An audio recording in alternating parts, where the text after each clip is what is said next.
of it. I'm pretty sure the rates overseas aren't going to go up much further, particularly if things get any worse in the banking system in the US. Legislation will be introduced to federal parliament today, paving the way for the voice referendum later this year.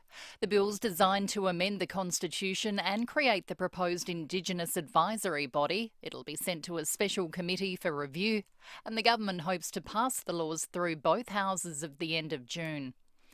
An e-bike with a homemade battery has sparked and exploded mid-ride at Salisbury North. Witnesses reported seeing what looked like fireworks and smoke come out of the bike before the rider jumped off. It's the third incident in 2 weeks, with authorities warning people not to build e-bikes at home. Union boss John Setka's estranged wife has been charged over an alleged plot to kill him. Pat Mitchell reports. Emma Walters was interviewed by police yesterday over claims she asked a third party to provide a gun to shoot her former partner, Victorian Construction Union boss John Setka. Police have confirmed a search was conducted of a property in Footscray. A mobile phone was seized, while the 46-year-old woman has been charged with incitement to commit conspiracy to murder, incitement to acquire a firearm and make threats to kill. Ms Walters has told The Age she had only taken steps to protect herself. Mr Setka and Ms Walters have been involved in a long-running legal battle involving allegations that Mr Setka had previously harassed Ms Walters and breached intervention orders. Emma Walters has been bailed to face the Melbourne Magistrates Court on Wednesday next week. A new study has found we may be 6 times more likely to have a heart attack in the week after catching the flu. Researchers tracked the rate of heart attacks for around 26,000 people. At least 25 of them suffered one in the week after a flu diagnosis. More than 400 had a heart attack within a year. The red carpet's been rolled out in Germany for King Charles and the Queen Consort in his first state visit as king. More from Edward Godfrey. Charles is on his first official state visit since becoming king, travelling to Germany with his wife, the Queen Consort Camilla. After touching down, they were given a full ceremonial welcome at Berlin's Brandenburg Gate. That's never happened for a visiting head of state before. They were met there by the German president and his wife before mingling with some of the waiting crowds. This visit is considered very important post-Brexit. It's a chance for the UK to rekindle its relationship with Germany and, of course, with the weight of the Ukraine conflict hanging over Europe and the world. This is day one of a 3-day official state visit for the King and Queen Consort. And former US President Barack Obama's in Melbourne continuing his speaking tour. He arrived on a private jet yesterday afternoon with his wife Michelle and spoke at John Cain Arena last night. Now turning to FIVEAA Sport. 10-year warranty and 10-year capped price servicing at Agostino Mitsubishi, Nailsworth and Elizabeth. Here's Tom Wren. Thank you, Kendall. It is teams night for the Crows and Port Adelaide ahead of Showdown 53, which will be played on Saturday night. There's much interest in what Adelaide will do after Darcy Fogarty failed to train with his teammates, still battling his knee issue from the weekend, while the Power will have to replace the suspended defender Ryan Burton. Round 3 gets underway tonight with the Bulldogs hosting Brisbane at Marvel Stadium. The Lions will be without Daniel Rich due to a quad injury. Lions coach Chris Fagan says despite the Dogs being winless and off a 5-day break, they're expecting their best. Some would say that the Dogs aren't in form, but as I say, I always go against them thinking what they're like when they play at their best, and obviously the Dogs are capable of beating anyone in the competition when they play at their best. To tennis, number 2 seed Arina Sabalenka has suffered a shock straight sets loss in the quarterfinals of the Miami Open, going down to Sorana Cirstea, while on the men's side, number 1 seed Carlos Alcaraz will be in action. He takes on American Taylor Fritz later this morning. One game in the NRL tonight to kick off round 5 with the Sydney Roosters up against the Parramatta Eels. And Josh Giddey has had a big night in the NBA, dropping 31 points, 10 rebounds and 9 assists. But he missed a crucial free throw, which would likely have sent the game against Charlotte into overtime, as his Oklahoma City Thunder went down 137 to 134. And that's the FIVEAA Sport. Now the FIVEAA forecast. See any issue firsthand with AutoCam. Real-time video, direct to you from your Automasters technician. A possible shower on 21. Friday, a shower or two clearing, 21. Partly cloudy Saturday, 20. And sunny for Sunday, 21. At the moment, 13. More news as it happens on FIVEAA. David Penberthy and Will Goodings. This is FIVEAA Breakfast. 5 after 6, good morning to you. Welcome to Thursday on FIVEAA Breakfast. It is the 30th of March and we have a jam-packed program for you. It's time to ban TikTok in Australia. The government are taking a softly approach on this. Former MP Tom Kenyon from Internet 2.0 has a very different view. We'll speak to him at 6:30. We're off to the US before 7 o'clock. Dr. Susan Stone to dissect yesterday's CPI data, which is a huge data point when it comes to what the RBA does next week regarding interest rates. Potentially some good news there. We'll get to the bottom of it after 7 o'clock. Matt Abraham on the show. We'll dissect the spin of the week. Tom Duday on Media Street today, front page of the Advertiser. He'll be on after 8 o'clock to talk about the Showdown. We've got the torture for the tickets and also Hospital Research Foundation home lottery draw happening on FIVEAA Breakfast a little bit later today. David Pemberthy, good morning to you. Good morning, Will. Good morning, listeners. Yes, lovely picture of Tom on the front page there with his dog, Charlie. Oh, no, sorry, that's Charlie Dixon with his other dog. Charlie Dixon has got a dog called Owen. That's a very cute picture of Charlie Dixon. He's got his dog in a baby carrier. A bit like in... Lenny is dude's dog. Lenny, yeah, Lenny. See, I still can't read 3 point. What size is the caption typeface? That's about 3 point, isn't it? You should speak to someone in the know. Yeah, that's right. Not complaining about my excellent cataract surgery. That's worked a treat. But reading captions. Maybe I need one of those big magnifying blocks that you can scroll over the newspaper. You ever seen that? Yeah, I have, absolutely. That'd be a good look for you on that. Foodland Supermarket's Facebook and YouTube live stream. Maybe that in a brown tartan dressing gown. The old Grosby slip-ons. Do you reckon we should ban TikTok? Yes, increasingly I do. I watched that 60 Minutes report on Sunday night, and I reckon a lot of our listeners would have too. And the reason we're getting Tom on, it's not the first time we've had him on. No. We sort of started a lot of this conversation last year, but... well, he was saying it when at the time it seemed a bit outrageous. Not banning a social media company, it seems... They sounded a bit like tinfoil hat. We were conspiracy theorists at first. But, so the reason I mentioned 60 Minutes is that Tom Kenyon, who's the former trade minister in the Weatherall government, he no longer has anything to do with the Labor Party, by the way. He ran for Family First at the last state election and didn't have any headroads there in the seat of Newland, which he formerly held.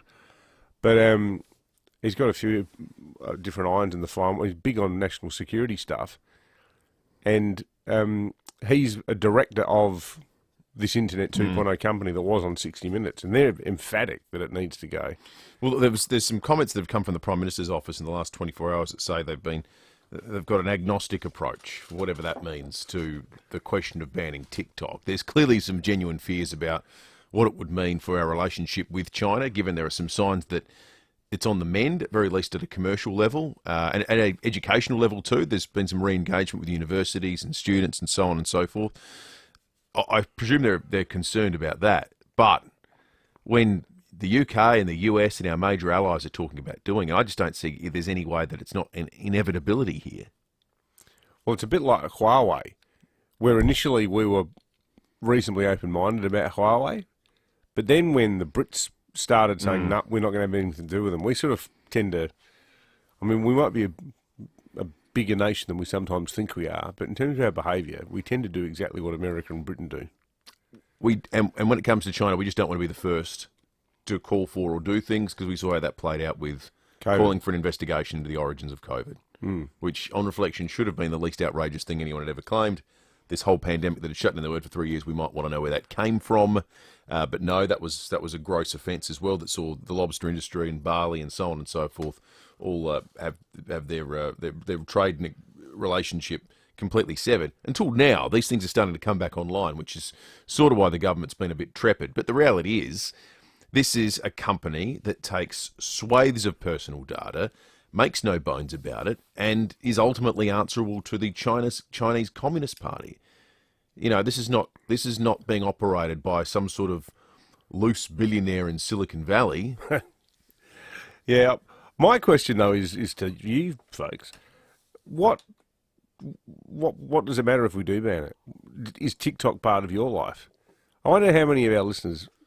See, I reckon if you were doing the Nova breakfast show downstairs aimed at the teeny boppers who all listen to Harry Styles. TikTok being banned would be the equivalent for us of, I don't know, not being able to get the newspaper or watch free-to-air television. You know, the sorts of things that the kids these days aren't really into anymore. Yeah, but they also think Mao Zedong is number 44 on the local Chinese takeaway menu. I'll have the Mao Zedong with extra chili, thanks. Is that a fair sledge? I reckon it probably is. Yeah, maybe not for all, but I suspect the reality of our fraught geopolitical relationship with China isn't something that's coming up regularly in conversation. What does it mean for the Sam Smith influencers who are now potentially under investigation by the Australian Tax Office for taking their $2,000 taxpayer subsidised entertainment package in return for a promise that they write at least 3 social media posts about how good it was? Can you seriously imagine doing that under those terms of agreement? Travelling somewhere and having to tweet about how good it is. Getting a or do an Insta post. Getting a freebie on the condition that you take pictures of yourself in the vineyard. It's a whole industry now. It's a multi-billion-dollar industry. Well, our Fricola chef had the right idea, and that Instagrammer contacted him saying, "Hey, I know it's hard to get into your restaurant, but can you get me in? And in return for me being there, I'm happy to write all these good social media posts about you." And he just unloaded on this woman. That's good. 12 Why minutes. Don't you try paying like everyone else? And no, there are no vacancies anyway, so get stuffed, you bludger.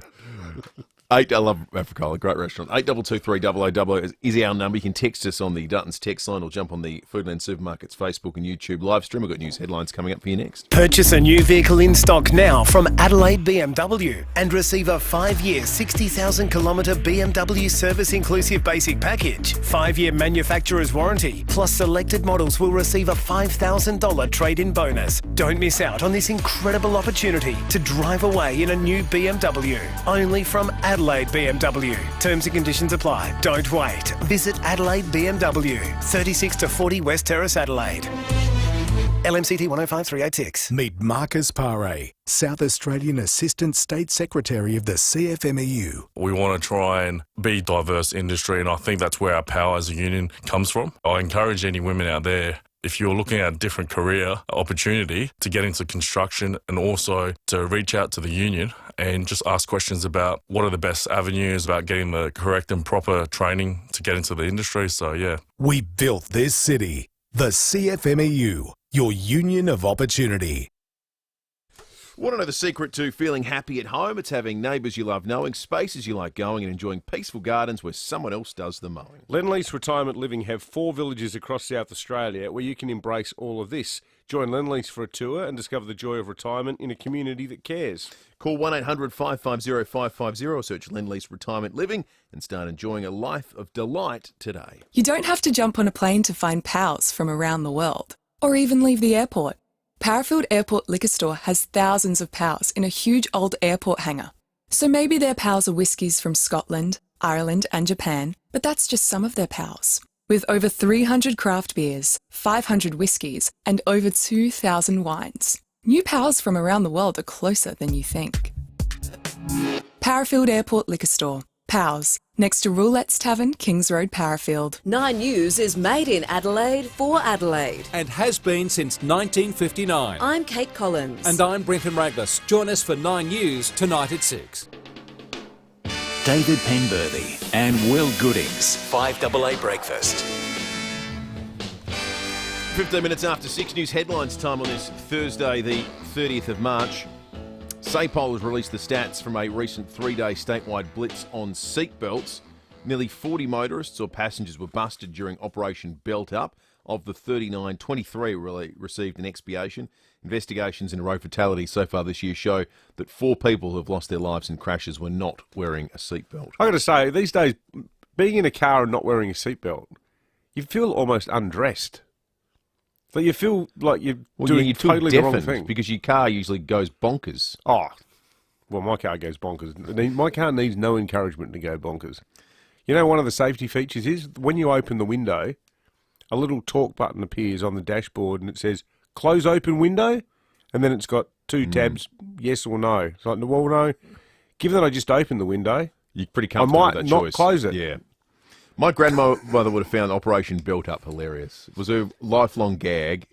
When we were little kids, she'd go, all right, get in the back of the car and I'll belt you up. And she cracked herself up every single time she said it. So the idea that is Operation Belt Up would have been very funny.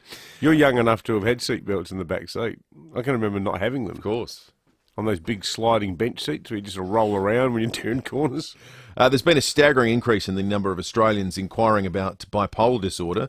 Banyan's healthcare group saw a 309% increase in questions about the condition in 2022 compared to 2021. Chief Executive Ruth Limpkin says COVID is likely the reason for the rise. The Banyan's healthcare saw inquiries for bipolar disorder increase by over 300% in 2022, and there's a range of reasons. People have been under a lot of stress and that could exacerbate it, but people are also in close proximity, so they're able to recognise the signs a little bit more quickly. Legislation will be introduced in federal parliament today outlining the detail of the Indigenous voice. It'll then be reviewed by a special committee for 2 months where changes could be made to the wording of the bill. Labor hopes to pass the laws by the end of June, paving the way for the referendum later in the year. I reckon there's a whole swathe of people who are saying, well, wake me up when you've worked it out. For me to, I've started writing a piece for The Australian for the weekend, just trying to get a beat on what people feel about it. And I just get this weird sense, and sometimes it's based on not responses to the show, but no response. I'm talking about our show. It's based more on no responses to our show. That doesn't feel like there's anything resembling a groundswell. No. For people who can remember 1967, you know what the result was for the yes vote in 1967, which was to include Aboriginal people in the census and to give the Commonwealth powers the power to make laws for them. Guess what the result was nationwide for the yes vote? 70%. It was almost 91%. Wow. It was off the charts. But I think it was because it made a very simple level of sense, and crucially, it had bipartisanship. Now, the fact that I sort of think it's brought out the worst in both of our national leaders in a way. Poor old Albo, he's never going to win any awards for explaining stuff, is he? When you think about day one of the election campaign last year, he's off to an absolute flyer. What's the official cash rate? Yeah, you're trying to trick me, aren't you? Oh, shouldn't be hard. Shouldn't be hard. You want to be the Prime Minister. So, not the detail guy. And then Dutton, he just gets off on just smashing the joint up, doesn't he? So his weakness, or maybe in a perverse sense, is his political strength, is just being negative. So you've got a guy who can't explain stuff and a guy who revels in making things sound worse than they are. The thing I don't like about the Liberal position is it doesn't seem particularly courageous to me. Where do you stand? Dunno, but I don't know. I don't know about this. Are you against it? No. But the worst thing about it too, that is exactly right, and something that started as a grassroots, Indigenous-led idea to make life better, as people like Dean Parkin, who have had on the show, said, I reckon it's going to end up getting killed because it sounds like a bunch of white people arguing about politics in the middle of a cost of living crisis.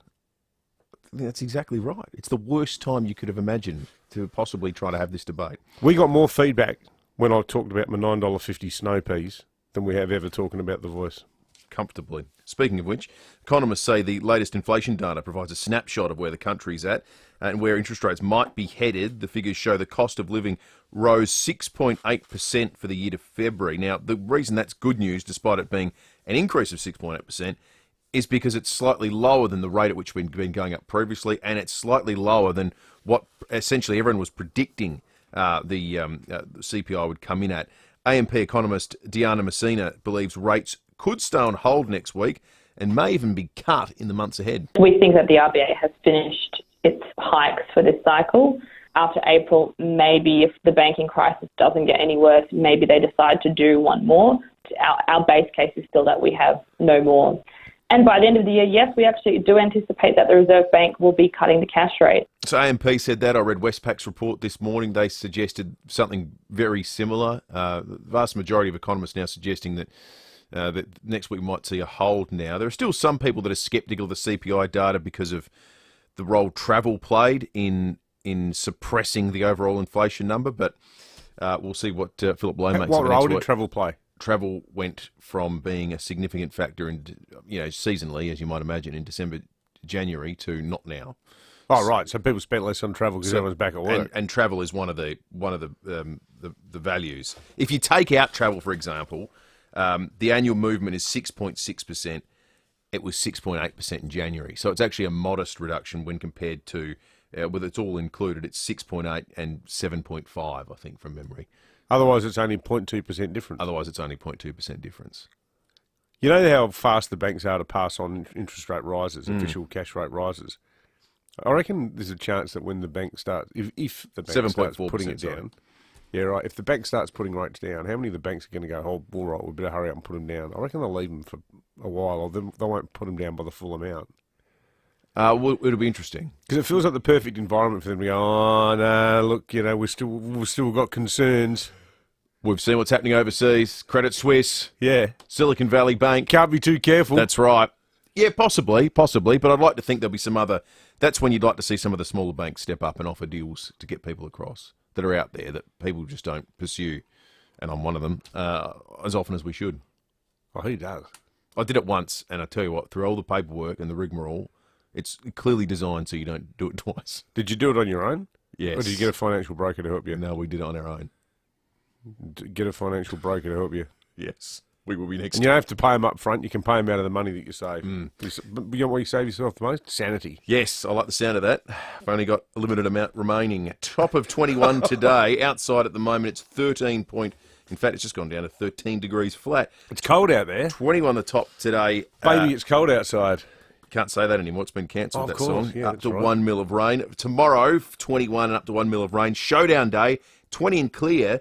Wind is pretty low as well, so it's a perfect autumnal day for football. Sunday will be 21 and sunny, Monday will be 23 and sunny, and Tuesday 25, partly cloudy. A couple of texts on the Duttons text line. One here from a Crows fan. It's funny what makes people happy, given the way the Crows season ended up last year. My favourite Showdown moment, Dawson's unbelievable kick after the siren, sending Port Power 0 from 3 to start the 2022 season. Well, that's clearly not going to happen this Saturday, given that the Port began their season in spectacular style. We just got that apropos of nothing, that text, didn't we, on the Duttons text? Someone just woke up and thought, you know what I remember this Showdown. Great moment. Yeah, good on you. Exactly. Good on that person. What about that day in 97 when the Crows won a premiership? Remember that? I mean, it's a long time ago. Jack says the Voice is going to be just another arm of government. Perhaps the public realise what a waste of money it will be. Thank you, Jack.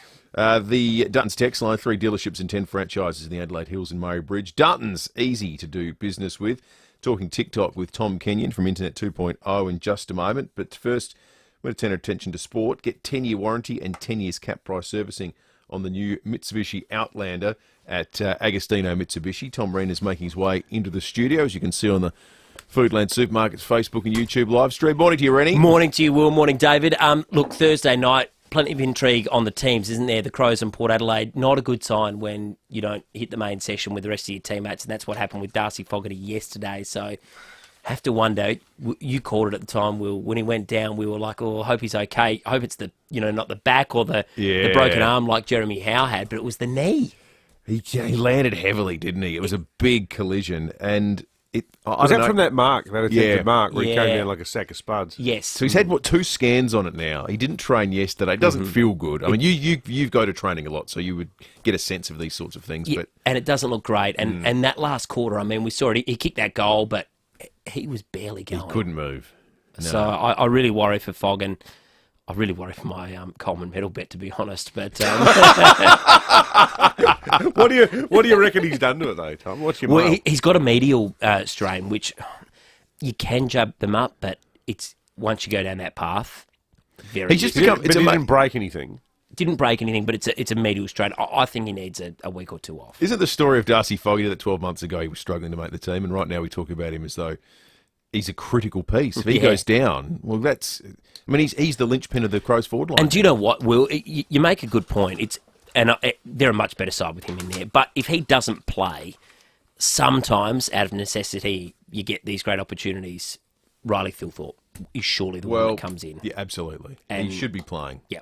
I mean, what are we doing? So wasn't he the Great White Hope a couple of years ago? The guy was the number one pick. Mm-hmm. Was he the number one draft pick in the whole league? Yes. Well, that's a bit of a feather in your cap. I mean, you could isn't argue it? Jamara Ugelhagen, but he was a next generation academy guy. But the first live pick of the draft was Riley Thilthorpe. Mm-hmm. The Crows said he's the most talented guy you could possibly take in the entire country. You've got to play that guy, especially when you're not winning. If you can't make the team because you're just dominant, well, but when you're not winning, that's ridiculous. I do not understand how this bloke has not been given every opportunity. And he's not perfect. No. He's got lots to work on. But it would be great to see him play. And I think he just needs a sustained run. His third year. Big guys do take longer. True. We know that. Darcy Fogarty's taken up. Exactly. But I think Crows fans would love, if Fogarty doesn't play, we're all disappointed as footy fans. But it's a good point. Riley Thilthorpe coming in is a good result. Well, the other thing too, old Tex needs to get his kicking boots on, doesn't he? Yeah, it was unusual to see him miss a couple last week. And he doesn't often do better that. game to do it in than Yep. where he's easily the most hated figure out there during a showdown. Port fans can't stand him. Yeah, not entirely sure why. He's a lovely man. It's going to be a huge game, and for the Power, who comes in for Ryan Burton? He's played 50 straight games. I think that's a big loss. It's important. For Port. He's a really important player. And it's funny, isn't it? 12 months ago, Todd Marshall, speaking about players, that have established themselves, people wanted him gone. He was out the door, and then 12 months later, he's kicked 50 goals in 23 games. I wonder if him and the Fog ever have a quiet beer to talk about, how stupid the fans and the media are. Well, exactly, yeah.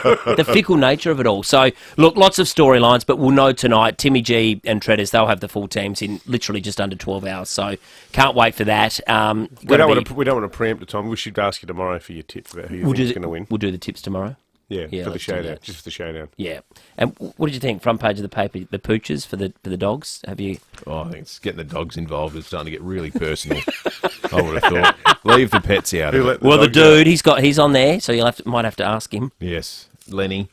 They're very cute, aren't they? They are cute. They're cute photos. I reckon it's a great innovation by the paper. Yeah. It's amazing they got them all to pose up. Yeah, there's or maybe they just ripped all the photos off Instagram. Probably. Do we have any greyhounds? Maybe we could have a dog race afterwards and see if we win that. Hey, that's a good idea. Or Jack Russell's at least.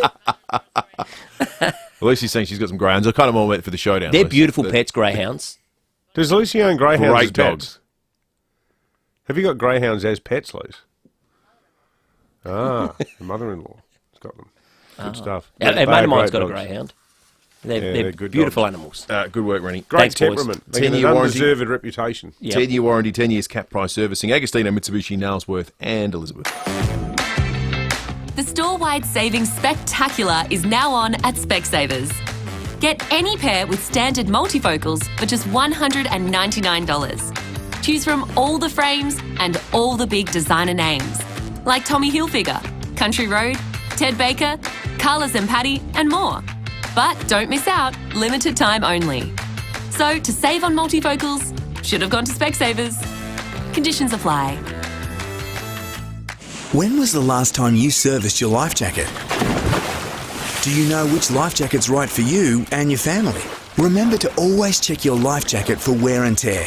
Self-inflatable life jackets should be serviced yearly. Check the manufacturer's instructions. Head to marinesafety.sa.gov.au for tips on servicing your life jacket and use the Life Jacket Checker tool to know which one's right for you. Wear a life jacket. It can save your life. A message from the Government of South Australia. If you have an electrical or plumbing emergency, don't worry. REA Trade Assist can now help 24/7. REA Trade Assist will book you a trusted tradie to sort out your emergency so you can keep on moving on. T's and C's apply. Available from REA. Hey, you in the car. If your next service is due, just remember that Mawson Lakes Mazda has your back. We'll take care of you with next day servicing, complimentary loan car, vacuum and wash, and your breakfast or lunch is on us. Your car gets the love too, with our state-of-the-art service centre brimming with top-trained mechanics. At Mawson Lakes Mazda, we'll look after your car and look after you. Mawson Lakes Mazda, just a short drive from the city. 5AA Breakfast is streaming live right now. To watch, simply head online to 5AA Facebook or search 5AA on YouTube. This is Adelaide's 5AA. A possible shower in 21 with the 6:30 news. I'm Kendall Brettig. Buying seafood from Kirkbride Seafood is like buying it straight off the boat. Kirkbride Seafood, Doothie Street, Unley. A bill to amend the Constitution and create the Indigenous voice will be introduced to federal parliament today. More from Zach De Silva in Canberra. The legislation will contain the detail of the proposed change to the Constitution. Once the voice bill is introduced, it'll be examined by a special committee over the next 2 months.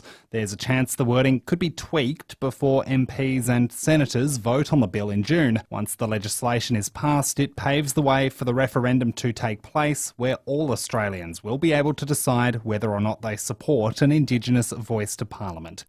Latest figures show inflation has slowed for the second month in a row. It was 6.8% last month, down from 8.4% in December. The result could put a pause on interest rate hikes next week.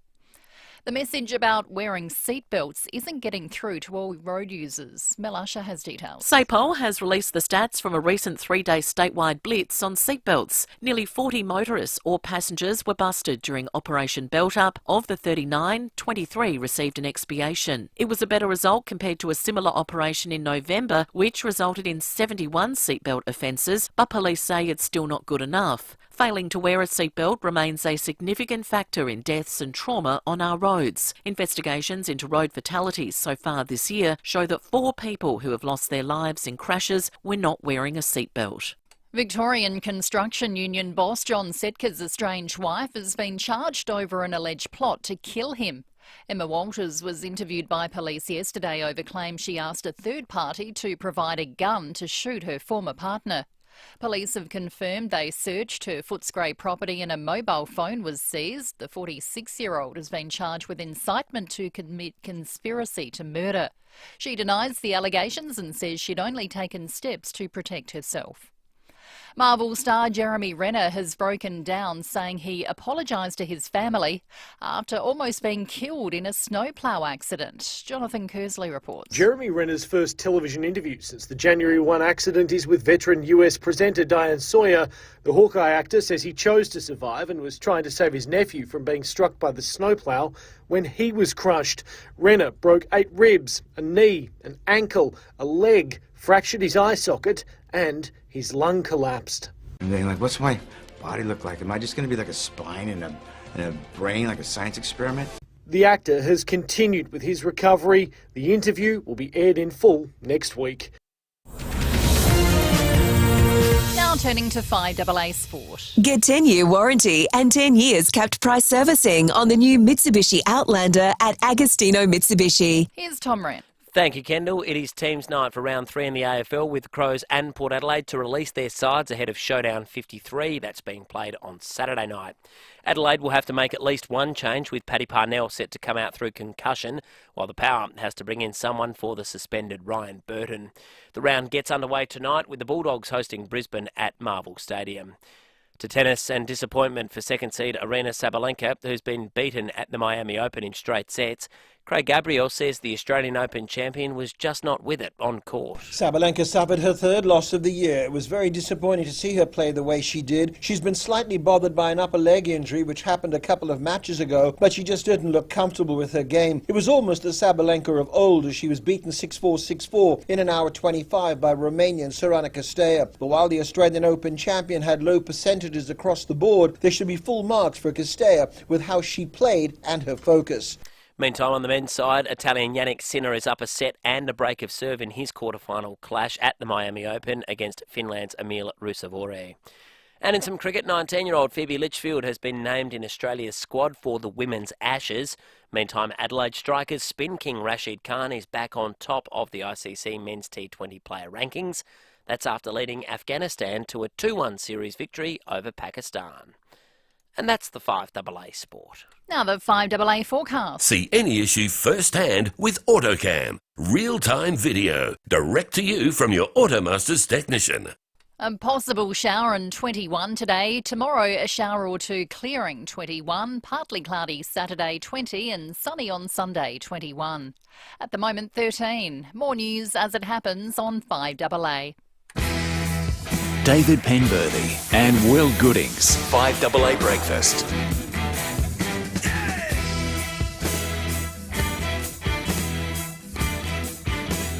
24 minutes to 7, police and weather shortly. We're off to the US before 7 o'clock. Before it was a live debate in the United States about the banning the social media platform TikTok. We were having that conversation here in Adelaide with our next guest, Tom Kenyon from Internet 2.0. Tom, good morning to you. This is an issue that's really taken hold. What's your reaction to comments from the Prime Minister's office overnight that they've got an agnostic approach to the question of banning TikTok? Well, that's good, because I think they're heading in the right direction, because previously they've sort of ruled it out, so they didn't want to do that. But I think if in the US they decide to ban TikTok, and it looks like that's where it's heading, then I think the app itself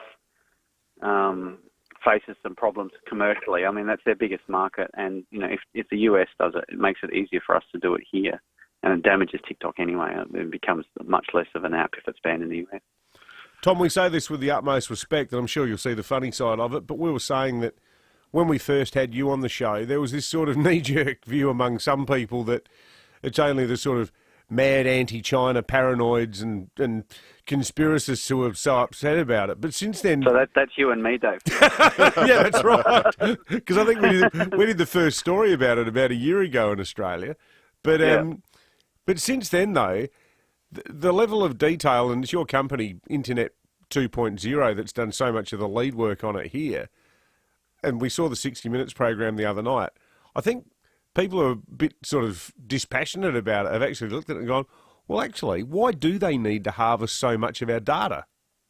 Yeah, and they don't. That's the answer. They don't need that data. Like to run the app, they don't need to know where you are and how fast you're going and how high you are. They don't need to know who your contacts are. They don't need to know, what apps you have on your phone, and they don't need to know who you're meeting with by looking at your calendar. But they do all of these things. So, the app is harvesting way more data. One of the questions that we got last time when we did that report was, well, but aren't they all the same? And so we thought, actually, that's a good question. We better go and really check that out. And we did. And TikTok is by far the worst social media app in terms of the amount of data that it takes off your phone. What, Tom, would be your view? Because one of the potential solutions, sort of a halfway point between a ban and not banning it in the United States, is the prospect of some of the or all of the operations being hived off and sold and operated out of the United States. Would that allay some of your concerns? Well, it depends on whether how much control is handed over to a US organisation, for instance. Because the real problem with the data is not, it's bad that they're taking it. That is bad. If it's a purely commercial outfit that owns it and is only interested in the data for the purposes of, commercial purposes, trying to sell you better ads and target you better ads, well, that's an improvement. Because at the moment the concern is that all of this data is available to the Chinese Communist Party and the Chinese government, right, under the national security law that they have there. So the national security law in China requires any Chinese business or individual to cooperate with security services and hand over any information they want and keep that secret that they've done it. And because the information that TikTok takes is accessible by Chinese nationals in China, they are subject to that national security law. So, potentially that information could be going through the Chinese government. Now, if you are able to cut that flow of information between users and the Chinese government, well, that's an improvement. Absolutely, it's an improvement. But I think at that point you get to the wider issue is, why do these apps need so much information? Like, why do they need all of the stuff that they're taking? Even and Google and Facebook take a lot of information as well from your internet viewing habits and all of that sort of stuff. So. Well, they only take it because they want to make as much money as they can by getting as much detail about you within reason. And the thing is, and that's right. Like every time I log on to Facebook, ads pop up for kitchen shops and golf gear and gardening products. because they know what I look. Outline exactly what you're looking up all the time. yeah, exactly. What I meant to be meant to be working. Yeah, I get ski gear. Yeah. But you just. I mean, in the end, do they really need all of that? Do you really need to have more finely targeted ads? And also, there's been some discussion in the US, for instance, about these big businesses, these corporate like Google and Facebook and others, involving themselves in domestic politics and trying to influence the outcomes of domestic politics, partly for their own gain and partly for ideological reasons. And that's a legitimate concern. Like, are we going to allow so much information to these companies that they can influence us in ways that we don't even realise? And so I think there's a real issue now with younger people too about really placing no value on their personal privacy, and partly I think that's a result of them not understanding what happens when you lose that privacy, and governments are not always benign, or even if they're relatively benign, they still want to interfere in your lives from time to time, and do you really want that? I think one thing we saw last week too, and it sort of came about in a bit of a comical way, was amid the speculation led by Donald Trump himself that Donald Trump was going to be arrested. All of those fake images of him started popping up, purporting to show Trump's arrest.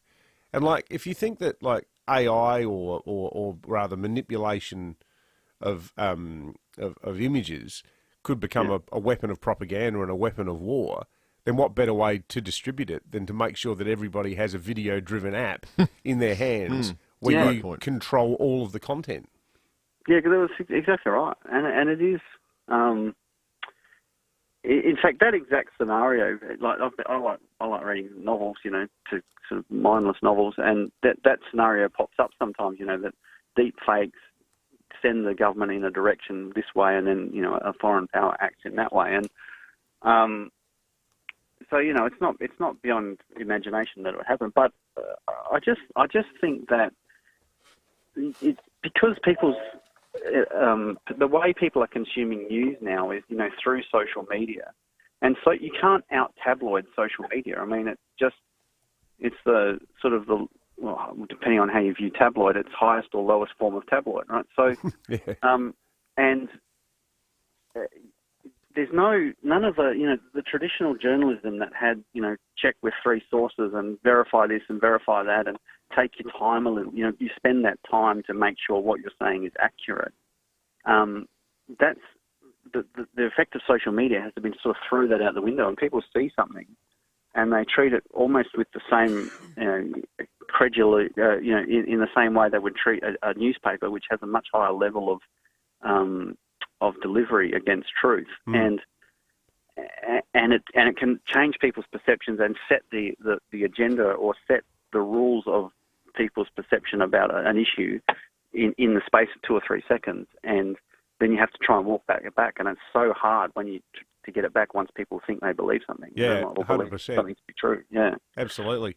Well, Tom, we'll stay in touch on this because it's been a fascinating discussion, and as the evidence grows, you guys obviously you've been in there on the ground floor at Internet 2.0, looking at the way this app works. Tom Kenyon, a director of Internet 2.0 and former minister in the Weatherall government. Thanks for joining us this morning. See you next time. 16 minutes to 7. You mentioned those AI image generators. I've been down a few rabbit holes recently, and if anyone's interested, one of them that you can look for is called Midjourney at the moment, that on the basis of text prompts and artificial intelligence will paint a picture or create a photograph or something almost approximating photograph quality, like the Donald Trump fake arrest photos that are out there that look unbelievable, but doing all manner of things like painting a 90s pub scene in the art style of some famous 70s impressionist artist, and it will generate these things that are just absolutely mind-blowing. If you are intrigued, you haven't seen any of this stuff, if you just Google it, Midjourney, and some of the things people are doing on it, it is far beyond what you close your eyes and imagine a computer is capable of doing on the basis of purely text prompts. Just someone typing in, "Show me Donald Trump being arrested out front of the New York City Town Hall." Bang.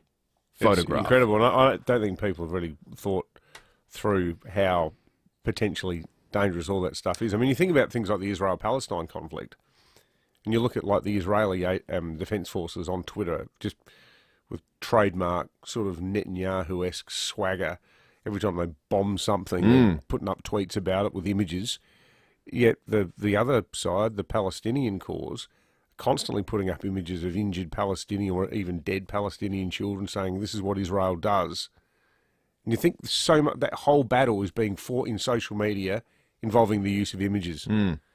So if you can cook up some new images that are going to make your enemies look even worse than they are, a lot of people just look at them and go, wow, a picture tells 1,000 words, there's a picture. One of our news items after 7 o'clock this morning is going to be the fact there are hundreds of tech leaders in the United States, huge names, Elon Musk being one of them, Steve Wozniak, the co-founder of Apple, being another, who have signed a letter and made it public overnight to say we need to stop AI development right now without there being some real strict rules in place. It has to stop. We'll talk you through that after 7 o'clock. Check traffic, police and weather coming up in just a moment. Thanks, Will, and good morning. Roads are working pretty smoothly today, which is nice. Simply for your roadworks, keep in mind on the way to work. You'll find them at Osborne, Victoria Road near Osborne Road. Good lane out of action there too. Slow going at Fitzroy, Prospect Road near Martin Avenue, and good lane closed, which is slowing things up today at Goodwood Road near Rosa Streets. Cameras, they're out and about early this morning today. You'll find my Bartley Terrace, West Lake Shore and Bridge Road at Salisbury East. Hyson Tunnel up track is closed for night works with travel diverted to the down track tunnel. Allow extra travel time. Register for updates at dit.sa.gov.au/Hyson. Adelaide's most accurate traffic on 5AA. Can you hear that? That's the sound of the 2023 Host Plus Sandful League season. Sure, there's the elite footy and historic rivalries you'd expect from SA's iconic clubs, but there's also the fun, family-friendly atmosphere. And, as always, you can get out on the ground during the breaks for a good old kick and catch with your mates or the kiddos. Visit sandful.com.au for match info and tickets. And don't forget, kids under 18 are free. The Host Plus Sandful League.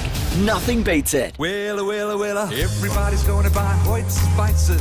Everyone's gonna save $1 or $2. Before you hop into Easter, hop into your local supermarket and stock up with Hoyt's. With over 60 different herbs and spices to choose from and a wide range of condiments, sauces and spreads, Hoyt's is the secret ingredient to great food this Easter. Hoyt's, 100% Australian owned. Look for their full range in your supermarkets. Fill those empties with Hoyt's spices, yeah.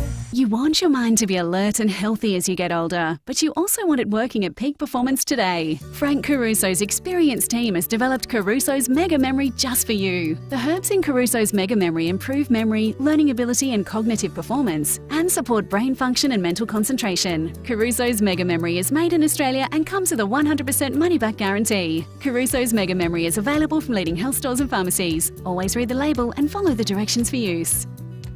You might think having thousands of POWs is excessive, but that's not what the team at Parafield Airport Liquor Store think, because that's how many they have. Sure, they might be made up of over 200 gins, 300 craft beers, 500 whiskies from around the world, and over 2,000 wines. But they're some of the best POWs you can have, and they're always looking for more. Parafield Airport Liquor Store. POWs, next to Roulette's Tavern, Kings Road, Parafield. 9 News is made in Adelaide for Adelaide. And has been since 1959. I'm Kate Collins. And I'm Brenton Raglas. Join us for 9 News tonight at 6. David Penberthy and Will Goodings. This is 5AA Breakfast.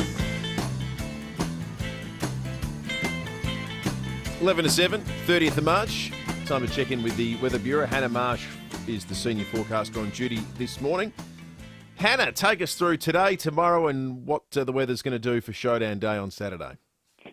Well, we've had a minimum of 10.9 degrees in the city. We're currently sitting on 13.2 degrees, but minimum temperatures have ranged between 6.3 degrees at Nuriupa up to 11.9 degrees at the airport. We're heading for a maximum of 21 degrees in the city, Elizabeth and Noarlunga today, and 20 for Glenelg and 19 at Mount Barker. And just having a look at the Weather Watch radar at the moment, there's just some shower activity off the coast and also some about the Fleurieu Peninsula. There is just a chance of seeing a spot or two today. Will most likely be during the morning, but not out of the question, a spot or two as we head into the afternoon as well. then tomorrow we'll see an increase in the shower activity with the passage of a weak front over the southeast of the state. So we're looking at a shower or two will clear as we head into the afternoon period, similar temperatures around the 21-degree mark. The good news is we do have a high-pressure system that will move to the south and clear the shower activity for Saturday. We're looking for a maximum of 20 degrees, and then for the showdown in the evening, you might want to take a jumper and rug up. We're looking at temperature around 17 degrees for the start of the game, but it could be as low as 13 to 14 degrees by the end of the game. Good stuff. Magnificent work, Anna. That's a great forecast. Thanks, Anna. Thank you. Let's head to SAPOL. Senior Constable Peter Williams is on the line. Peter, a trio have been caught with a stolen car in Woodville North. Good morning, guys.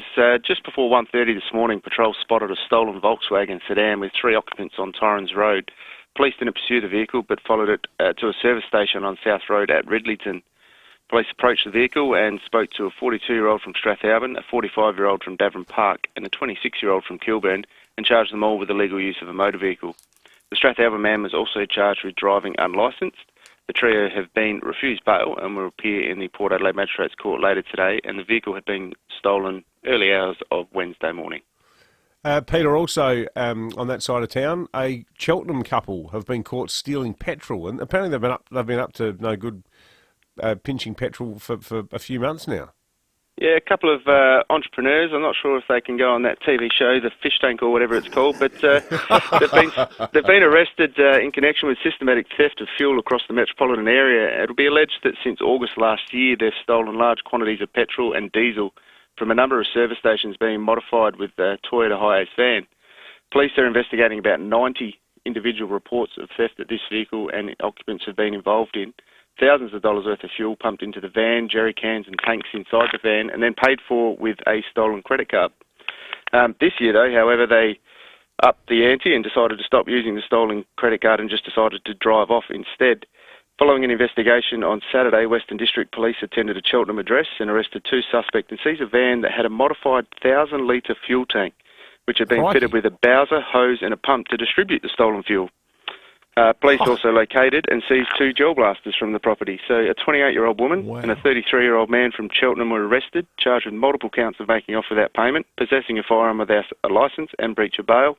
They refused bail and will have business shut down because they'll be appearing in court today.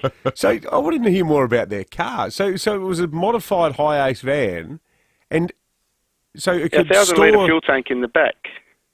That's a whole stack of petrol. It is a whole stack of petrol, and I suppose when you're not paying for it in the first place, you can sell it at $1.20 a litre and you're still making good business. So where do they sell it? Where do they sell it? Who buys it? Who's complicit in propping up this little business arrangement? I haven't seen them selling or advertising their business anywhere, but that's probably for a specific purpose. Well, Will doesn't rattle them out during fuel watch every morning. No. You know, well, corner of Findon Road and Port Road between 9 and 10 a.m. Fill up your car. Absolutely, it's the general area, I'm assuming. I like the idea, Peter, that they can pitch it to Shark Tank. I think you're onto something. I think they can. I reckon if they can pitch it there and get through, they'll have a successful business. Probably one a bit more successful than the one they've tried. That is an amazing story. What a story. Senior Constable Peter Williams from SAPOL. And nice too, husband and wife team. You know, you think sort of family business. Warren Beatty, Faye Dunaway type sort of vibe about the whole thing. In fact, they probably wouldn't look anything like Faye and Warren. I wouldn't have thought. One of the hottest couples in cinematic history. See, a couple of mangy bloody bludgers. Why don't they try and get a job like everybody else? Seriously. The underlying the petrol story, maybe the attractiveness of petrol as an option for, organised crime is right now. It's a cost of living story, but as well. See, have you seen drive-offs are like at a record rate at the moment? Petrol stations in South Australia are talking about having to mandate prepayment. That's the threat that's currently live at the moment. What, for everybody? Yeah, because drive-offs are just at a level right now. It's not sustainable for the petrol businesses. But at the same time, there's a blitz on at the moment about real-time petrol pricing, making sure the surveys are doing the right thing, especially in country areas, because there's been some shenanigans going on. And it just seems petrol's such a flashpoint for when cost of living's really biting that absolutely everyone a party to that transaction is trying to cut some corners. Speaking of dynamic pricing, folks, have you been stiffed with your tickets for the Showdown? Have you seen this? There's been these big fluctuations in ticket prices, some getting up to as high as $70. and it's all on account of demand. The AFL has been experimenting with this. It's almost like if you try to catch an Uber on New Year's Eve, Surge you might pricing. suddenly find that a trip that normally costs you $18 costs you $36. But people have been paying up to $70 for general admission tickets. That's on the resale Showdown. market? No, I don't think so. I'll double check. But the story yesterday, there was a spokesperson for Port Adelaide saying, well, this is the way it works when there's huge spikes in demand, and it's the way the AFL wants it to work. Well, it's going to be a suggestion it's going to be a sellout, so tickets in high demand. The King Charles has arrived in Germany with Camilla in his first overseas visit as monarch. It's a 3-day visit. Gee, they put on all the bells and whistles in Germany for King Charles. At a gun salute, there were 2 military jets that performed a flyby. It was significant too. It was the first time that that a head of state has been officially welcomed at the Brandenburg Gate. Usually they're welcomed at the Schloss Bellevue, which is the official residence of the president. But the Brandenburg Gate in the background made it look like an absolutely spectacular backdrop for King Charles' visit. Here's a bit of what he had to say. An die ich sehr gerne zurückdenke. I think, Mr. President, of the particular kindness and friendship which you and Frau Büdenbender showed to both my wife and myself on our last visits to Berlin in 2019 and 2020. I also think fondly of the time my wife and I sampled Bavarian sausages at a farmer's market in Munich and found ourselves drinking beer and waltzing around at the Hofbrauhaus. The Hofbrauhaus? Oh, sounds like a wild weekend. We used to have a Hofbrauhaus in Adelaide. At the Hofbrauhaus tonight. I can even remember the jingle. Remember that? Maybe he's getting confused. Maybe he's at the Hofbrauhaus in Adelaide. Ponderous weirdo, isn't he, the way he talks? But interestingly, this is his first overseas trip. It's been cut in half because he was meant to start in France. And in the end, Emmanuel Macron rang Charlie and said, mate, apologies, but the peasants are still revolting. And being a fully fledged member of a royal family... Oh, you don't want to be going to France when the peasants are in revolt. They got history. That's not a good with place their head to on be. a pike. Yeah. The old sans-culottes would get you. Yes. Was it the sans-culottes or the Jacobins? Oh, you've got me. Can't remember. Brush up my memory French doesn't history. go back that far. I just know it means bad news for monarchs in that kind of environment. Well done, Charles. You plotted a more safe itinerary. 2 to 7, 5AA News is coming up. Bavarian sausage. We'll take you through some of the stories of the morning and have a closer look at this CPI data that came out yesterday, because this is the big data point that the Reserve Bank looks at, and when they make a determination on interest rates, that's going to happen next week. Meet Prue, a proud South Australian CFMEU member. I've been in the industry since 2017. I started in traffic control. That's how I got my foot in the door, got to know people. And it's good having a delegate on site. They've always got your back. I needed help with a labour hire company I was with that had underpaid me, and they were straight onto it, and I got back paid within weeks. The CFMEU is a union of opportunity. We built this city. The CFMEU, your union of opportunity. Now here's the shocking truth. The majority of all ham sold in Australia is actually made from imported meat. Good news is, it's easy to spot ham made from true Australian pork. You just pick a pack with the pink pork logo. If your wallet's been feeling the burn, you can save cash and live cheaper with these Cheapest Chips hot buys. I tell you what, Will, in these put upon economic times, Cheapest Chips are there at the vanguard, fighting the good fight and cost against living. And no better time than Easter. For the sweet tooth, assorted Candy Market confectionery, 5 for $5. Crispy M&M's, speckled egg bucket, $9.99 each. If you're entertaining, it's always a good idea You're to keep... entertaining. Thank you. Well, I should get into Cheapest Chips and get a couple of bottles of Schweppes or Pepsi soft drink, David. You can get 3 for just $6. They're just giving them away. With Easter on the way, get 180-gram red tulip bunnies, $4.99 each, and 650-gram fruit chocks, bowl pack, $10.29 each. Unbelievable stuff. Or you can get a Cadbury Dairy Milk Easter egg crate, $69 $6.99 each, rather. I thought it was 69, but it's cheap as chips. $6.99 each. Yeah, don't forget the decimal point. Check out this week. I think that sometimes they put the decimal point in the wrong spot, but that's cheap as chips. Check out this week's catalogue for more hot buys in store and online. Save cash and live cheaper with Cheap as Chips. Introducing Nissan Future Value Business Plus, a new fleet finance solution for small to medium businesses offering competitive weekly repayments, including the cost of scheduled servicing for the loan term. Available now on the all-new Nissan X-Trail ST. Plan confidently for the road ahead with Nissan Future Value Business Plus. Visit nissan.com.au/business plus or contact your local Nissan dealer. Approved ABN registered small to medium fleet applicants of Nissan Financial Services. T's and C's and exclusions apply. Every day, Bupa helps prepare millions of Australians for life's ups and downs. Which is why we're delaying premium increases for Bupa members until the 1st of October 2023. Search Bupa to find out more. 5AA Breakfast is streaming live right now. To watch, simply head online to 5AA Facebook or search 5AA on YouTube. Online, on DAB Digital Radio and on 1395 AM. Talking Adelaide. This is Adelaide's 5AA. A possible shower in 21 with the 7 o'clock news. I'm Kendall Brettig. Buying seafood from Kirkbride Seafood is like buying it straight off the boat. Kirkbride Seafood, Doothie Street, Unley. Registrations for Stage 1 of the River Murray tourism vouchers are now closed. A staggering 139,000 applications were received for the $50, $100 and $200 vouchers. Only 12,000 are available in Stage 1. Tourism Minister Zoe Bettison says those who've been successful will find out today. Now, people are going to be notified this afternoon via text or email, and if you're successful, you can book your trip immediately. In fact, you could even be on the river this Friday. People can use their vouchers up until the 29th of June, but they need to book before April the 28th. Legislation will be introduced into federal parliament today outlining the detail of the Indigenous voice.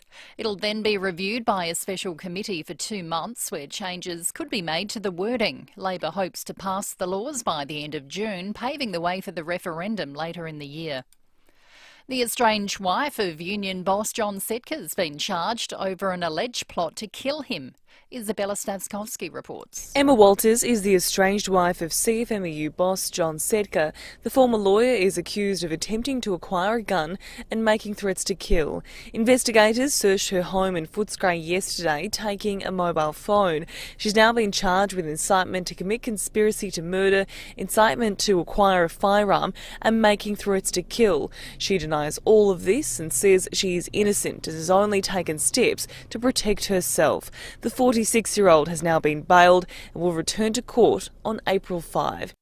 3 men have been arrested after they were caught in a stolen car overnight. Senior Constable Peter Williams says police followed it to a service station on South Road at Ridleyton. Police approached the vehicle and spoke to a 42-year-old from Strathalbyn, a 45-year-old from Davern Park and a 26-year-old from Kilburn and charged them all with illegal use of a motor vehicle.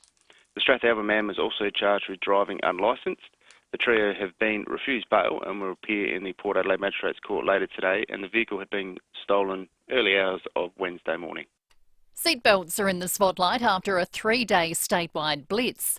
39 drivers or passengers were caught during Operation Belt Up and 23 were fined.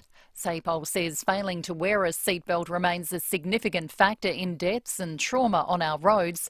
Investigations into road fatalities so far this year show 4 people who've lost their lives in crashes hadn't buckled up.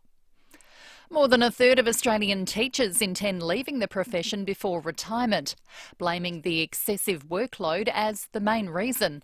Andrew Dalgleish from the Principals Association says the pandemic's prompted people to reassess their priorities. We know over the last few years with challenges of pandemic and all of those sorts of things, people have reconsidered a lot of their career choices and whether they stick at career right through to retirement. Pope Francis has been hospitalised with a respiratory infection. The Vatican says the pontiff is suffering breathing difficulties but doesn't have COVID. He'll need to spend a few days in hospital.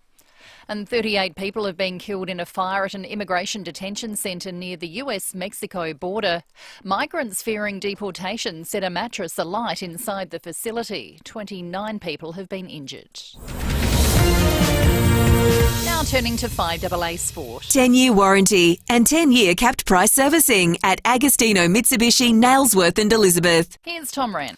Thank you, Kendall. Let's start with footy. Port Adelaide midfielder Zach Butters is hoping he can replicate some of the showdown magic of the man who previously wore the number 9 at Port when the sides line up on Saturday night in the showdown. Robbie Gray was regarded as a showdown specialist, having won 5 showdown medals, but he retired last year, handing over the number to Butters.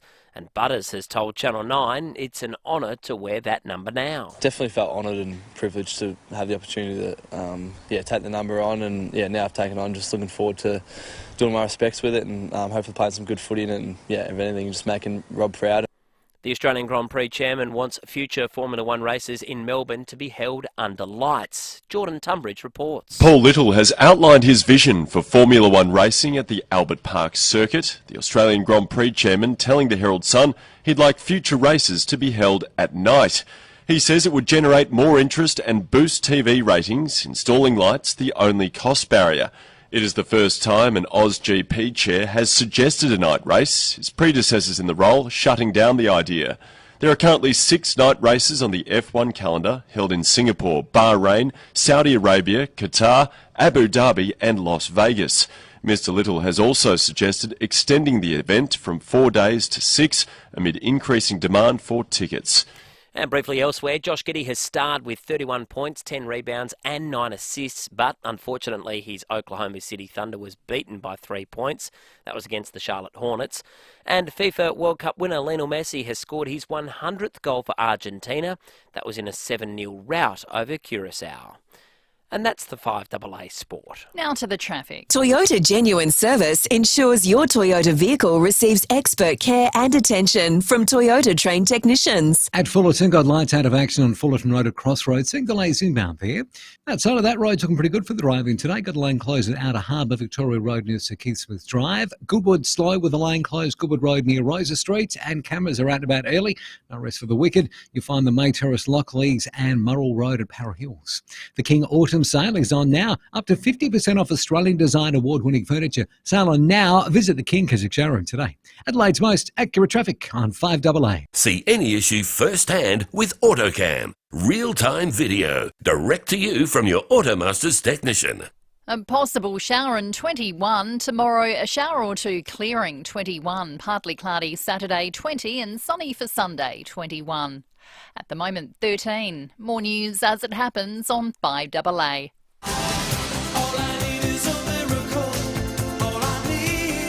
David Penberthy and Will Goodings. This is 5AA Breakfast. 8 up to 7 coming up this half hour on the program. We'll reflect on the sports show last night. Rowie and Timmy G. Also, the South Australian pub with no water. You've heard of a pub with no beer. Turns out they're hard to run with no water. Significant one too for a lot of tourists in the state. We will talk about its future very shortly. The letter to the developers of artificial intelligence by some of the biggest names in the tech community in the United States and across the world, saying there should be a pause on all development for 6 months. Too much is happening too soon. We'll read it. It sounds like something out of science fiction. Paul Verhoeven film. Absolutely. And also, John Setka in the news. Extraordinary story out of the Herald Sun this morning regarding his wife, who has been charged with incitement to commit conspiracy to murder. Emma Walters. John Setka. She's an Adelaide woman. Her family still live here. She was until recently living here in South Australia after her marriage to John Setka fell apart, but she, for whatever reason, moved back to Victoria. She's emphatically denying any wrongdoing, saying that all she was trying to do was get some CCTV and that she was talking to someone in the security industry about helping her out, saying that she is the one who's fearful. We offer no comment whatsoever on the whys and wherefores of what's going on inside this relationship, a now ended relationship, but it's a pretty wild old story. Big story came out yesterday that'll have ramifications for what the Reserve Bank determines Tuesday next week when they meet to set the overnight cash rate. CPI, the Consumer Price Index, is one of the key markers of inflation. It came in at 6.8% in the year to February. Now that's obviously essentially double what the Reserve Bank aims to have inflation in with regard to its target band, but it does represent some good news in the sense that it's now consecutive months where we've had lower annual inflation numbers. So it was 8.4% December 2022. In January it was at 7.4%. 6.8% yesterday. Someone we love chatting with about this, interest rates and economics, is Dr. Susan Stone, the Credit Union SA Economics Chair at the Uni of South Australia. Dr. Stone, is it a strong enough figure for the Reserve Bank to pause interest rates, any interest rate movement next week, do you think? Good morning. And that is the question, because it's true, exactly what you said. It is trending down, the overall rate, but it is still high. If we just look at it in historical basis, 6.8 is still much higher than the Reserve Bank wants, but it is seeing good news. Food, although it's 8%, is down from what was 9.5% in December. New housing is also trending down, but that's still increased to 13% in the year to February. And the other thing they're going to consider is that some things are trending up, actually, and these are services sectors, which is what we have to keep an eye on because services sectors have a lot of wage growth involved. It's much more reliant on wages, and so that's where you usually see wage pressures starting to come in. Now, wages are well below inflation, and there's also a call by the unions, and we've heard even in Canberra, they've been saying that they support some wage increases. So actually, the Reserve Bank has evidence and justification to go either way. Things are trending down. They can point to that. They can say it's a good time to take a pause. Let's see how things go. Let's see if wage prices continue to put pressure on the economy. Or they can say, you know what, we're worried about this early indication of potential wage increases. We see rental prices. For Adelaide, it remains the lowest vacancy rate in all capital cities. So there's still a pressure on rental prices. So they may look at that and think, you know what, let's go one more time and then hold in May. I think that they'll pause in the next couple of months. It's just where they want to make that decision. Does the figure that the ABS provided yesterday, absent the change in travel expenditure, lend weight to the idea that the Reserve Bank might go again? Because once you take out travel as an inflationary driver, the annual movement of 6.6% is only marginally below what we saw in January, 6.8%. Yeah. Travel has gone up, even though that's trending down as well. And we know travel is seasonal. We know that there was a lot of travel in December. So this is what I'm saying, exactly right. There is enough evidence out there that they may do another 25 basis points next week, and then wait in May. It really depends if they feel like they're getting ahead of it, because inflation is one of those things that it's like the genie out of the bottle. It's really hard to put back in. We've seen these successive rates, and prices are only starting to slow down now. So they may want to continue kind of really nailing it down. Well, he seemed to be hinting at that last time as well, didn't he, Dr. Stone? Like his language was much more, don't think the good times are just around the corner. So, right. And given, like, Philip Lowe's a human being, and he's probably grappling somewhat with the fact that, rightly or wrongly, he's being accused by both sides of politics and a vast number of people in the general community, particularly those with mortgages, of having egg on his face with the seemingly binding nature of what us dolts out here with mortgages foolishly regarded as cast iron predictions about rates not going up for 3 years. The thing with the Reserve Bank is that it's a group of people. He ultimately signs off on it, but he'll get recommendations from a lot of different people within the Reserve Bank, and they're looking at a lot of different data and what they think is going to happen. So while he does make the ultimate decision. He is getting a lot of input from people who really are trying to get that inflation rate down. So we'll have to see what they think is better. Is it better to hit it now, and then maybe see on the second half of the year of the calendar year things start to taper off, and then hopefully begin to pick up again at the end of the year, or do they let it rest and then we'll see if they have to raise them again in May and June. Seems like all options are on the table Tuesday next week. Dr. Susan Stone, thank you so much for joining us on 5AA Breakfast. Dr. Stone, of course, the Credit Union SA Economics Chair at Uni SA. We're going to check traffic and come back with some more news items next. Thanks, Will. The roads are working really smoothly today. Shouldn't have any hassles if you're about to jump in the car and head to work. Do have a lane closed at FIVEAA. We might want to keep in mind Glen Osmond Road near Fullerton Road. Slow going for works at Virginia, Old Port Wakefield Road near Gawler Road. Starting to get busy, South Road at Edwardstown. And look out for cameras that were out and about early this morning. Milne Road, Modbury Heights, and got another one too, Sportsman's Drive at Westlakes. Score a buy one, get one free burger at Grilled every time your footy team wins. Sign up this week at grilled.com.au for a guaranteed free bonus burger this Monday. T's and C's apply. Adelaide's most accurate traffic on 5AA. 5AA Mornings with Matthew Pantelis. When they decided to close regional rail, it was because people stopped using it. Motoring was more efficient. Good luck to getting a train back. You look at the Gawler line, for instance, it cost 20-odd grand a metre to take the line out to Gawler. Weekday mornings from 9. The time for trains, sadly, in this state has passed. On 1395, Adelaide's 5AA. It's back, the Animal Expo. There's animals galore, pet products and expert advice. Talk with breeders and be entertained at the daily demos. Animal Expo, Adelaide Showground this Saturday and Sunday. Details kjex.com.au. There's one sign on Doothie Street Unley you must see. It's the Kirkbrite seafood sign. It changes daily, from fresh crays to Atlantic salmon, King George whiting, garfish and SA King prawns. All sustainably fished and processed on site at Kirkbrite Seafood. Not some faraway factory. It's a good sign that you're getting the best you can get, and so close to the city. See what's on the sign today. Kirkbrite Seafood, Doothie Street Unley, kirkbriteseafood.com.au. Hey, you in the car.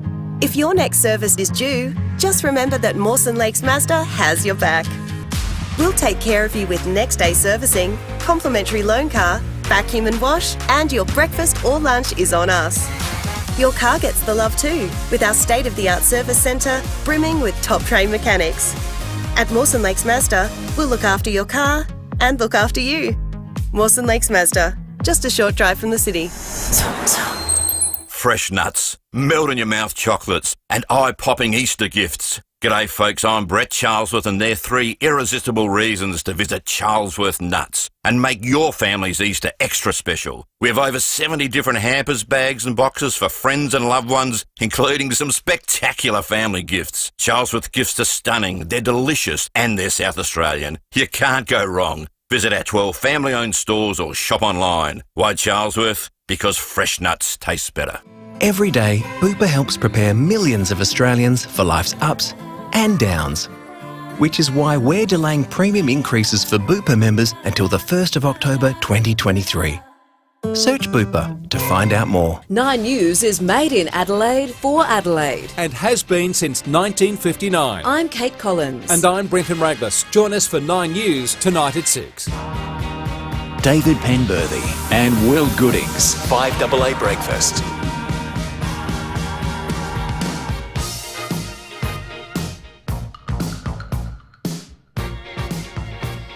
90 minutes after 7, started the hour talking about the extraordinary story out of the Herald Sun this morning. Emma Walters, the estranged wife of John Setka, the union boss, has been charged with incitement to commit conspiracy to murder John Setka, who, of course, is the Victorian Secretary of the Construction, Forestry, Mining and Energy Union. They've taken over operations here in South Australia as well. Victoria Police said that she'd been charged after she allegedly attempted to acquire a firearm and made threats to kill a man earlier this month. She's told the Herald Sun, "I deny the allegations. It will continue to be investigated by police and I'll let police do the work and I cooperated with them today. She's been released on bail and will face Melbourne Magistrates Court on April 5. In the original report, which was by John Sylvester in the Melbourne Age, it said Emma Walters, a former lawyer, was interviewed at the Spencer Street Police Headquarters on Wednesday over claims she asked a third party to provide a gun to shoot Secker. That's how serious the allegations are. Now she is, as we said before, emphatic in denying that there was any plot to kill him. She says she was only trying to protect herself, and you know the history between the pair has been well documented. John Secker, it must be stressed, has always denied allegations of domestic violence, but in 2019 he was convicted of harassing Walters and breaching 4 separate intervention orders that had been put in place to protect her. Then they got back together somehow after some of the messages, and there's no way we can even go close to reading them out on air, but some of the messages that he'd sent her were off the charts. So they got back together, and now clearly they have since separated, which was the thing that prompted her to move back here to South Australia. Extraordinary story. Yeah. The Mungarani Hotel is about 10 hours and 30 minutes north of Adelaide. This is a terrific story I thought on the Tizer this morning. 877 k's away. It's about almost 3.5 hours north of Maree, if you're trying to sort of place it in the state. Its remoteness is significant and a big part of the story because a water pipe to a tank, which has serviced the hotel on the Birdsville track for decades, so the Tizer reports, was turned off on the weekend by Northern Territory cattle trucking and drilling magnate Viv Oldfield, who's the new owner of the adjoining station on which the bore is located. The publican, Darren Murray of the Mungarani Hotel, said it would be impossible for the hotel to remain open without the water supply.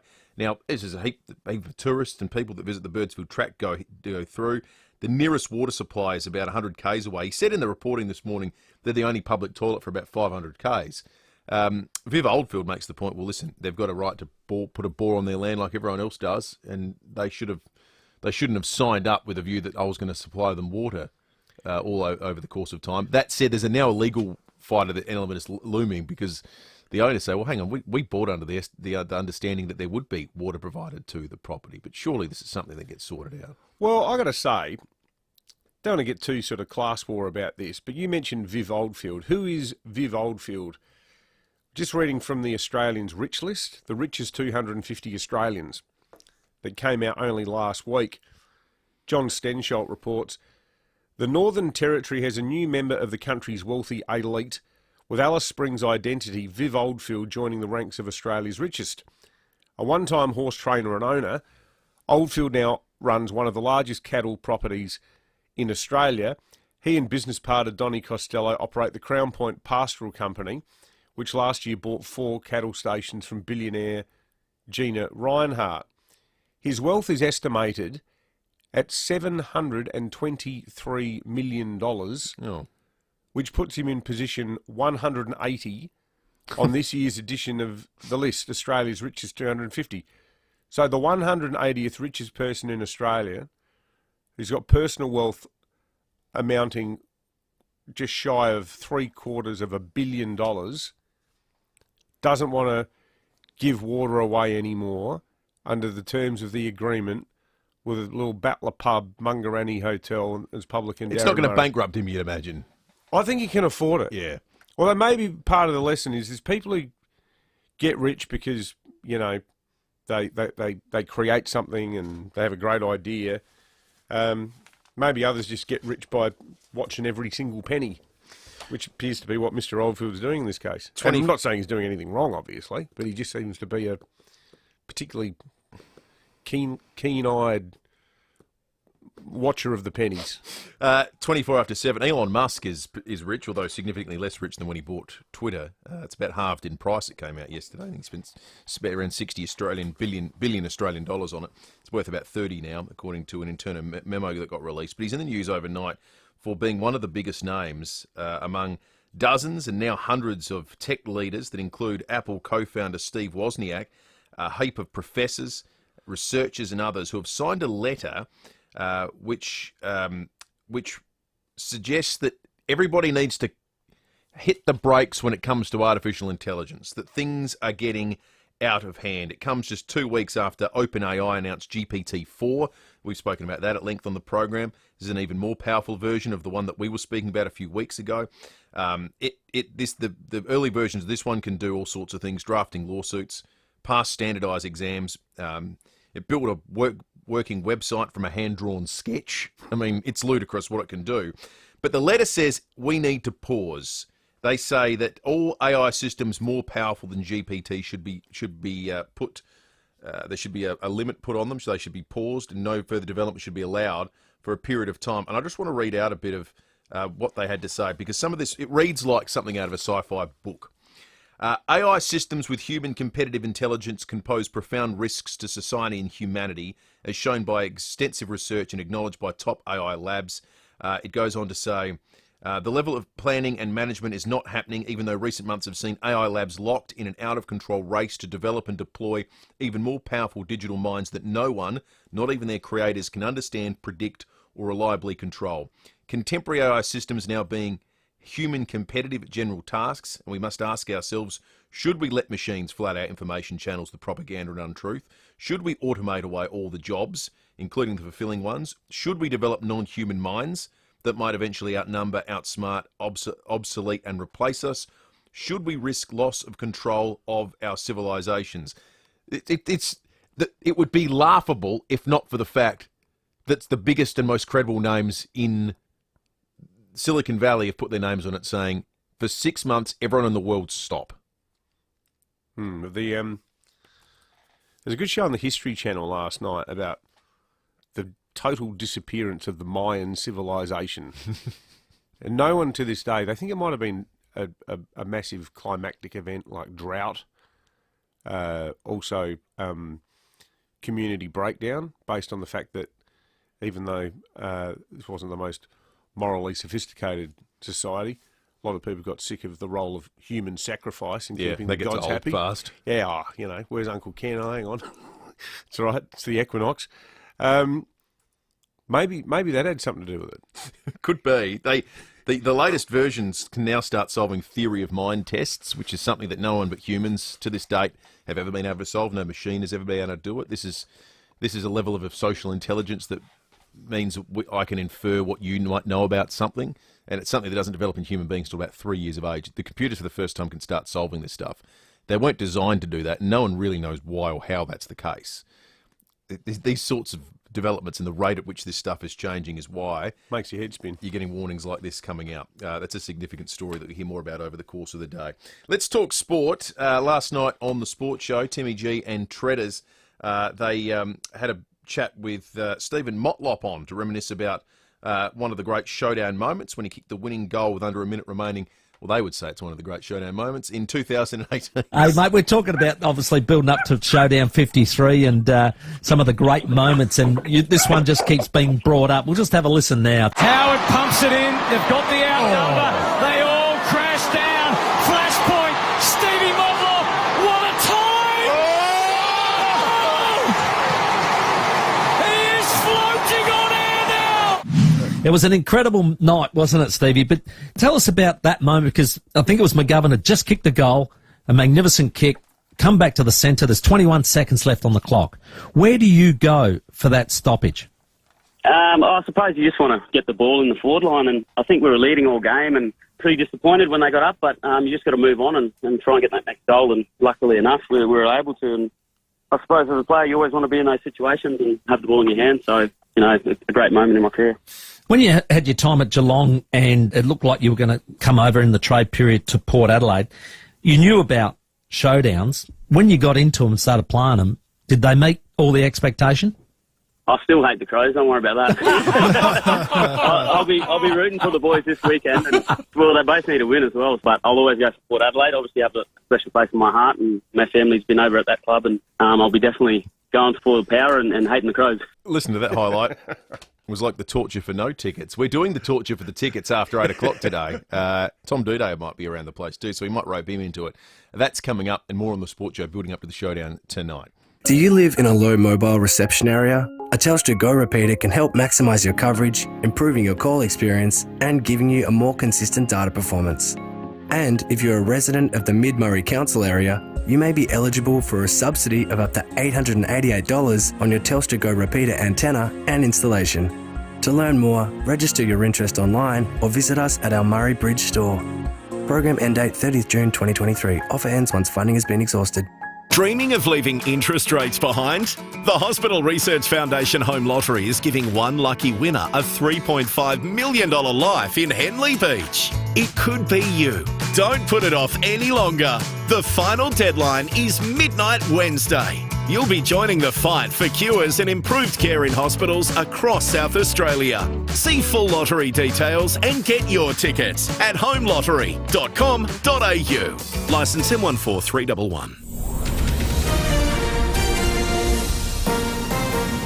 This is Adelaide's 5AA. A possible shower in 21 with the 7:30 news. I'm Kendall Brettig. Buying seafood from Kirkbride Seafood is like buying it straight off the boat. Kirkbride Seafood, Doothie Street, Unley. Federal Labor's being accused of pork barrelling over a grant scheme for solar panel batteries. Documents show the party decided which suburbs would be eligible before it took government. Nearly 3/4 of those were in Labor-held or marginal seats. Independent MP Rebecca Sharkey says both major parties are as bad as each other. How are they merit-based? I thought we'd moved on. I thought we were going to be making selections, and particularly if you have a department involved, particularly if you call it a grant round, that would assume that right across Australia you could put in applications. An e-bike with a homemade battery has sparked and exploded mid-ride at Salisbury North. Witnesses reported seeing what looked like fireworks and smoke come out of the bike before the rider jumped off. It's the third incident in 2 weeks, with authorities warning people not to build e-bikes at home. The estranged wife of Victorian Union boss John Setka has been accused of plotting to murder him. Police searched the home of Emma Walters, seizing a mobile phone and charging her with incitement to acquire a firearm and making threats to kill. Walters, who was released on bail, denies the allegations.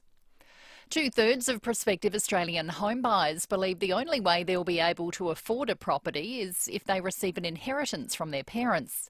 A nationwide survey has revealed people believe soaring house prices are now a major threat to the economy. Matt Lloyd-Cape from the Centre for Equitable Housing says the reality is more and more people will be forced to keep renting. The fact that we do have more people renting now probably means we have to have better tenancy laws to reflect the reality that people are renting for longer. We're going to need to address the fact that we've got more people in the investment market, which takes some of the housing out of supply for first-time buyers. While latest figures show inflation slowed to 6.8% last month, down from 8.4% in December, the result could see a pause to interest rate hikes when the RBA meets next week.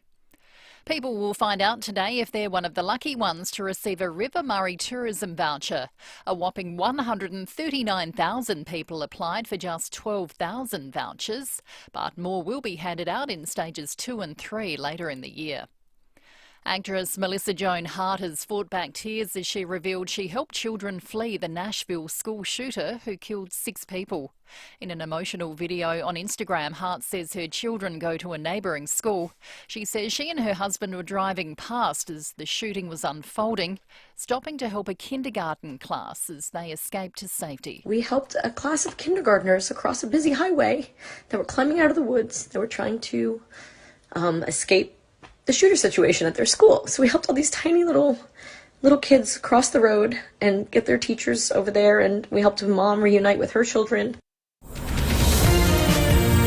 Now turning to 5AA Sport. Get 10-year warranty and 10 years capped price servicing on the new Mitsubishi Outlander at Agostino Mitsubishi. Here's Tom Wren. Thank you, Kendall. It's teams night for the Crows and Port Adelaide ahead of their showdown clash on Saturday night. Both sides set to make at least one force change, with Crows defender Paddy Parnell injured while power defender Ryan Burton is suspended. Collingwood, meantime, could be without forward Brodie Myercheck for tomorrow's blockbuster against Richmond. That's after he injured his finger in the Pies win over the Power. Meantime, Jack Ginnivan will return from suspension through the VFL. Ginnivan missed both practice matches and the opening 2 rounds of the AFL season after being suspended for illicit drug use over the off-season. Richmond great Matthew Richardson says when Ginnivan is back, he's confident he'll be able to comfortably make his way into the side. He's played 28 games, he's kicked 46 goals as a small forward. That's pretty hard to do. Yeah. If you can kick 1 goal as a small forward a game over your career, that's really good. I mean, the elite players like Stephen Milne and your Eddie Betzes and Jeff Farmer, they kicked over 500, but they played 300 games. Let's go to swimming. Canada's Summer McIntosh has made a massive statement at the Canadian World Championships, smashing the 400-metre freestyle world record set by Aussie Ariane Titmus by almost half a second. Summer McIntosh coming to the finish, 5 metres to go. This is all Summer McIntosh and lean forward. World record of 3:56.08. Absolutely incredible. Certainly was. It sets up a mouth-watering 3-way showdown between McIntosh, Titmus and American star Katie Ledecky. That's going to be at next year's Paris Olympics. And rain has forced players off the court at the Miami Open. Italian Yannick Sinner up a set and a break of serve in his quarter-final clash against Finland's Emil Ruusuvuori when rain stopped the play. And that's the 5AA Sport. Now let's check the traffic. Toyota Genuine Service ensures your Toyota vehicle receives expert care and attention from Toyota trained technicians.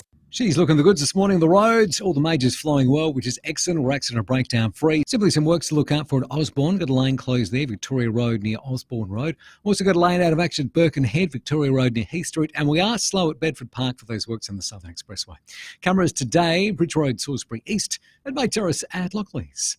Amart's multi-buy sale is on now. Get 20% off when you buy 4 or more items. T's and C's apply. Don't miss out. Stores are open late tonight at Amart. Adelaide's most accurate traffic on 5AA. See any issue firsthand with AutoCam. Real-time video. Direct to you from your Automasters technician. A possible shower today, heading for 21. A shower or two clearing tomorrow, 21. Partly cloudy Saturday, 20. And sunny for Sunday, 21. At the moment, 13. More news as it happens on 5AA. Fiji Airways April sale is on now. Fly Adelaide to Nadi return, no checked baggage from just $725 or 1 bag $785. Sale ends April 7. Conditions apply. Visit FijiAirways.com. 5AA Breakfast is streaming live right now. To watch, simply head online to 5AA Facebook or search 5AA on YouTube. David Penberthy and Will Goodings, 5AA Breakfast. 22 minutes to 8. John Blake before 8 o'clock. Then after 8 today, Tom Duday will join us. We'll also have our torture for the tickets, the 5AA locker room tickets after 8 o'clock. And speaking of giving away, after 8:30, one of the big draws from the Hospital Research Foundation home lottery, Paul Flynn will join us in the studio. We'll make someone a hell of a lot happier on this Thursday, the 30th of March. 5 out of 10 every time. Thanks to your local Matthew Abraham on 5AA Breakfast. That's the man. Mighty helpful. Great prices, expert advice, quality brands too. That is Might 10. Matt Abraham is in the studio. You can see him on the Foodland Supermarkets Facebook and YouTube live stream. Morning to you, Matt. Morning, Will. Good morning, David. I hope you appreciate the music bed at the start there. Superb. Supermassive Black Hole is the name of the track by one of my favourite bands, Muse. Don't laugh. It was on Barack Obama's Spotify playlist a couple of years back. Seriously? Probably explains a lot, actually. He's been in town. He's been in town. If you've got to spare $895, you can go and hear him talk. Nah, it's okay. But we are all very excited this morning to wake up to the news that they have discovered a black hole 33 billion times bigger than the sun. I think where is it? That seems quite large. It's out there somewhere. How far away? it's 2.5 billion light years away. We're not going to get sucked into it, are we? No, we're safely a safe distance away. Because black holes, as you know, Pembo, they suck everything into them, including light. Light can't escape the gravity. The gravity's so strong, and they warp time. They fold time back on itself. They are time machines. Makes you feel so sort of insignificant in the scheme of things, doesn't it? Yeah. Unfortunately, if you get to what they call the event horizon of a black hole, which you'll need to enter it, you get smashed so thin that your atoms are just sort of dispersed. It's not a good thing. I think it's a slow process, though. It takes millions of years. The show's taking a bit of an apocalyptic tone this morning. We were talking about being enslaved by AI-driven computers, the human mysterious sacrifices, disappearance of the Mayan civilization, and now this. Yeah, it's the end of days. It is. Which brings us. I hope we make it at 9 o'clock. Which brings us. No, it doesn't bring us at all. There's no segue to go to the New South Wales election result, but.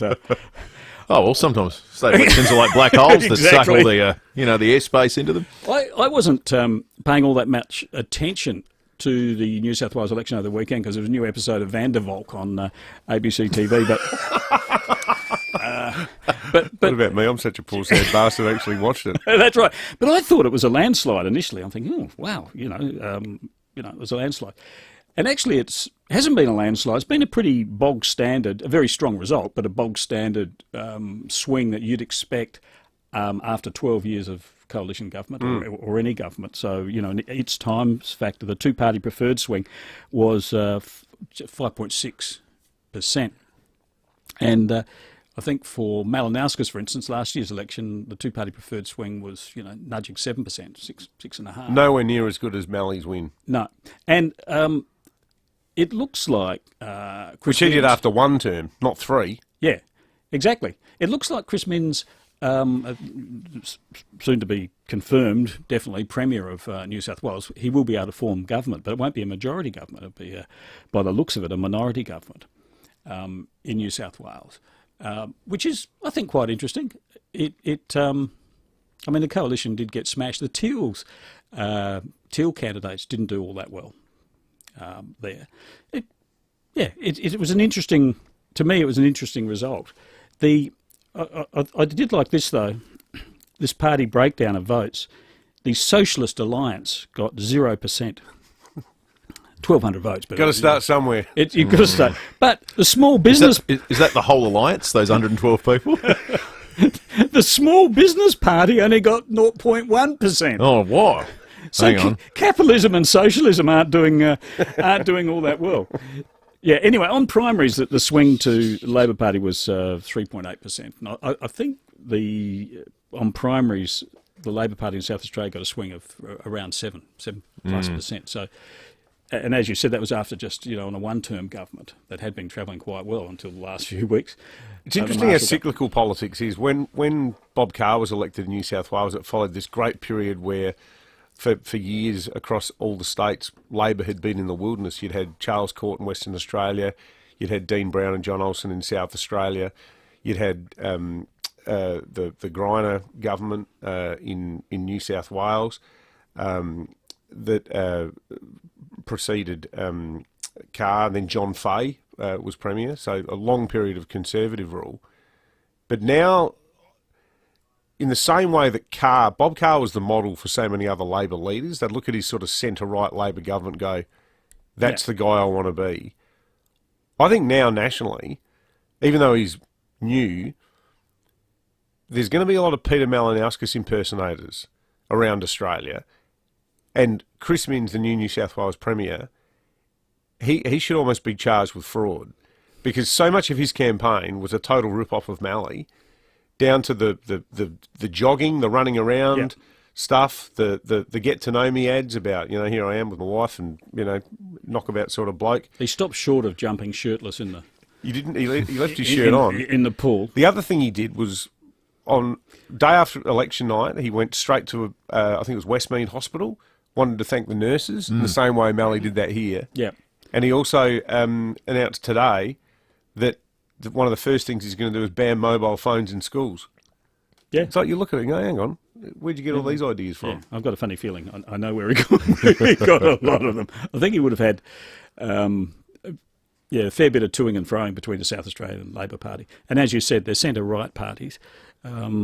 Actually, probably right-wing parties, really. But traditionally, Labor Party, the successful model of Labor Party was centre-left. I think the successful model of Labor Party now is centre-right. I know it might sound a little bit technical to people, but I think they're out there. One of the interesting things to me, though, is, okay, we see a map of Australia now. You know, like with the US elections, you see this map and it's all red or it's all blue. Well, we have to do that. So the mainland is all red. It's all Labor states and territory governments, and only little Tasmania, you have to go there if you want to enjoy or whatever, a Conservative government. But what does that mean? Does that mean we're going to be in for a sort of this tranquil period of sweetness and light? I don't necessarily think it will, because I think these leaders know that, the rule to me is that all politics is local. And we see that with their campaigns. As you said, David, going down and banning mobile phones in schools, going to thank the nurses and all that sort of stuff. That's all small picture stuff and small target stuff. When it comes to a big picture issue, and we're coming up to this referendum in August on the voice, I think it poses dangers for a vote that, to me, is already, a referendum to me is already in trouble. Because all of these elections, victories, were focused on cost of living, focused on people's health. They're sort of issues that people really, this is my concern. And then you look at Anthony Albanese, I suppose, it's the federal government, I know, taking a big picture issue like voice. And there's a big danger, I think, that people might say, well, what's that got to do with me? Or how's that looking after me? Secondly, if you're a Conservative voter, and there's probably about 48% of Australians who don't want a Labor government. Yeah, broadly speaking, when if you count all the family first type voters as well, part of that, Nats. Are they going to use the referendum to slap back at a Labor government, at what they see as sort of overkill of Labor? Nothing to do with the voice, nothing to do with the merits of the voice. They're just going to say... So a protest vote against... Or maybe just... Why should I do what you want me to do? Yeah, or they're just fed up with prevailing left-wing orthodoxy. Yeah. Is that... and look, that's I suppose you could say that's perverse, it's bastardry, but it may happen that people use the referendum as a first chance to stick it up, a Labor government, and hurt them, if you know what I mean. I saw one survey the other day that made me, well, frankly, made me feel a little bit depressed about Australia, but... There's an artist in Sydney, an Indigenous guy who was involved in... Remember when they painted that Qantas jet with all of the Aboriginal dot art? Looks sensational, that big jumbo. So this business that the guy's got, this art business, they've come up with an idea to beautify all of the big, ugly concrete pylons around the Sydney fish markets, like when you're in Piermont and everything else. They had artist impressions of how they look, and they look sensational.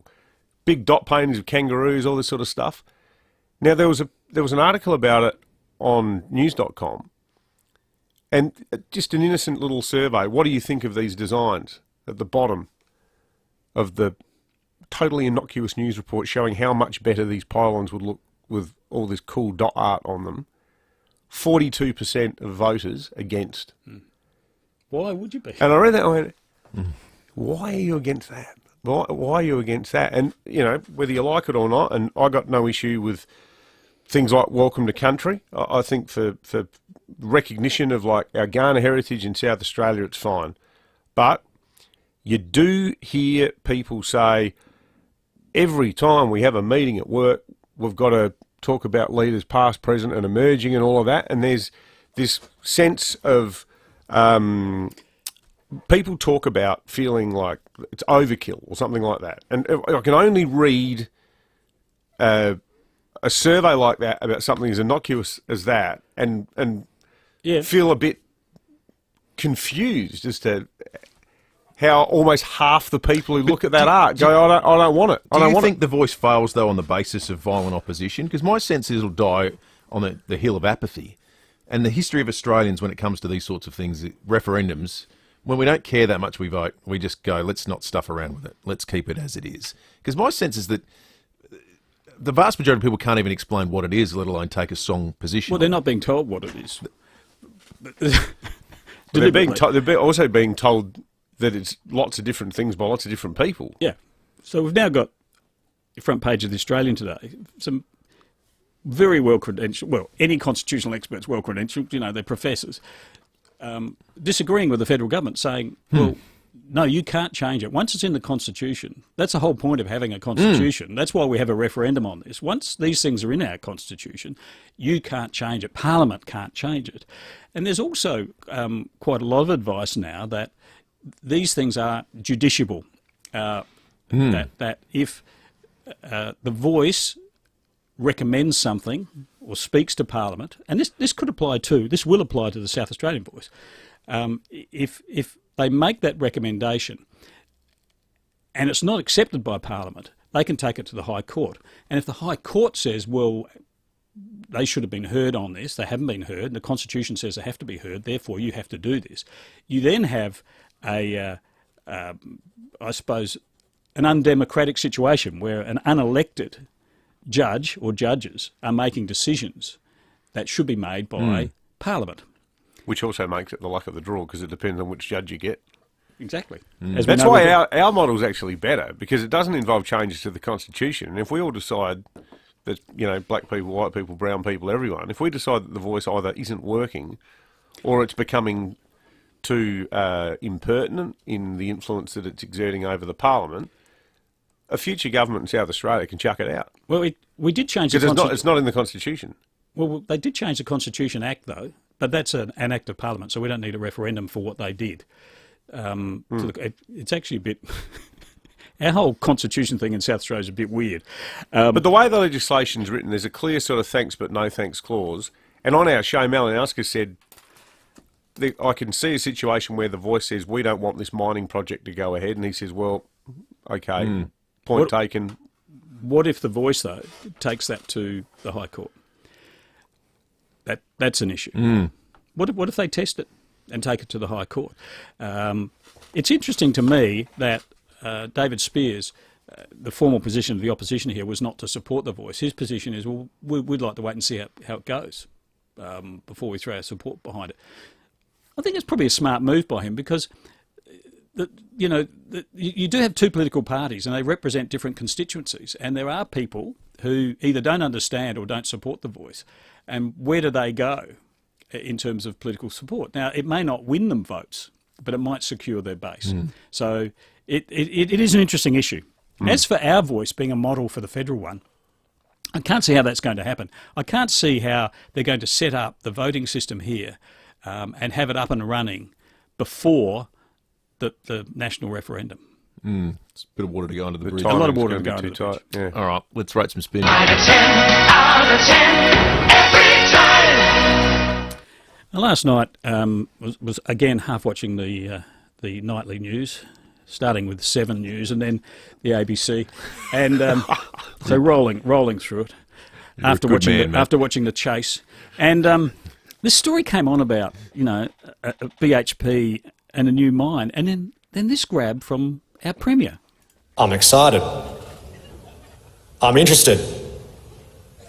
I'm attracted to that twinkle in your eye. But I want a prenup.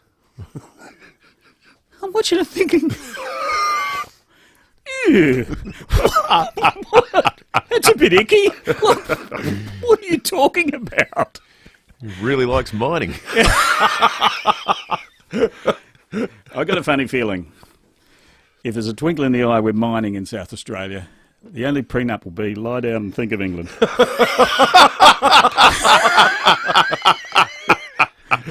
I'm giving him 6 out of 10. I hope I can say that. You just did. Your local Mitre 10, friendly service, expert advice, quality brands at great prices. That's my helpful Mitre 10. Thanks, Matt. We'll check traffic and come back with John Blake next. Thanks, Will. She is looking the goods for the drive-in today. You shouldn't have any great hassles getting where you are going, which is good. Do have a lane close, however, at Outer Harbour. That's Victoria Road near Sir Keith Smith Drive. Got work slowing things up at Goodwood today. Goodwood Road near Rosa Street. Getting busy. Fullerton Road at the Britannia Roundabout with cameras this morning. The Esplanade Semaphore and Kester's Road at Para Hills West. Headed to Bunnings to get your Easter project done. With a huge range of paint, decking, garden and entertaining products, you can get more done for less. You can shop online or at your local Bunnings. Adelaide's most accurate traffic on 5AA. Dad's home! Hi, Dad! Daddy! Kids, exciting news. You know that pool we've always dreamed about getting? Yeah, a new pool? Well, we've had an even better idea. We're getting a new driveway instead. From Adelaide Exposed Concrete. Yes! Woo! We're getting a driveway! We're getting a driveway! Can we invite our friends over to play on it? You sure can. Adelaide Exposed Concrete. Best on ground all year round. We all need connection. Across this big brown land, our radio community keeps you connected. But sometimes you need more. If you're feeling alone, if you're struggling, if you just feel helpless, don't keep it to yourself. There's a collection of organisations, real people, ready and waiting to hear from you.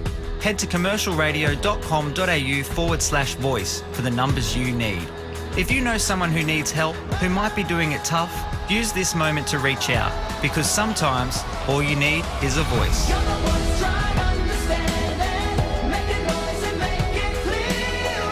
Head to commercialradio.com.au/voice.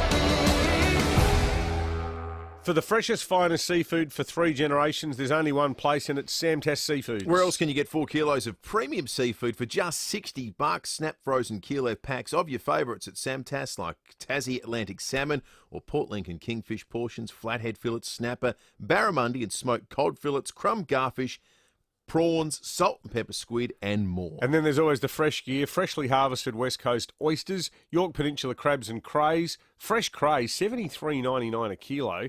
And look, Easter, obviously a time when our thoughts turn to seafood. Get Easter ready with local Kangaroo Island calamari, just $28.99 a kilo. Fresh Coorong mullet fillets, $33.99 a kilo. And Yama hot smoked Atlantic salmon, 500-gram packs, only $7.99. Perfect, plus a great range of barbecue-ready marinated shazliks, Aussie prawn meat, Atlantic salmon, scallops, just to name a few. Sam Tass Seafood's finest, factory direct, Richmond Road, Richmond, open 7 days. If you need to fix your pipes, call Precise. Call Precise. If your toilet's blocking up, call Precise. Call Precise. If your lights aren't turning on, or your hot water is gone, or a plumber or electrician, call Precise. Precise. Precise Plumbing and Electrical. Call 1300 700 200. That's 1300 700 200. Precise Plumbing and Electrical. On time, on budget, on the job. Or a plumber or an electrician, call Precise. Call Precise. 5AA Breakfast is streaming live right now. To watch, simply head online to 5AA Facebook or search 5AA on YouTube. David Penberthy and Will Goodings. This is 5AA Breakfast. 3 to 8. Make sure you stay listening after 8 o'clock. Tom Duday will be on the program. We've got our torture for the tickets for the 5AA locker room for the Showdown on Saturday. And also, we're making 4 different people $250,000 richer with the Hospital Research Foundation Home Lottery Draw early bird prizing. 4 winners, $250,000 each after 8:30. If you've got a ticket, make sure you've got your number ready because it could well be you. Time for John Blake. Thanks to Aussie Fast Transport Solutions, interstate freight distribution, warehousing and local Adelaide couriers. Call Aussie Fast 13 13 64.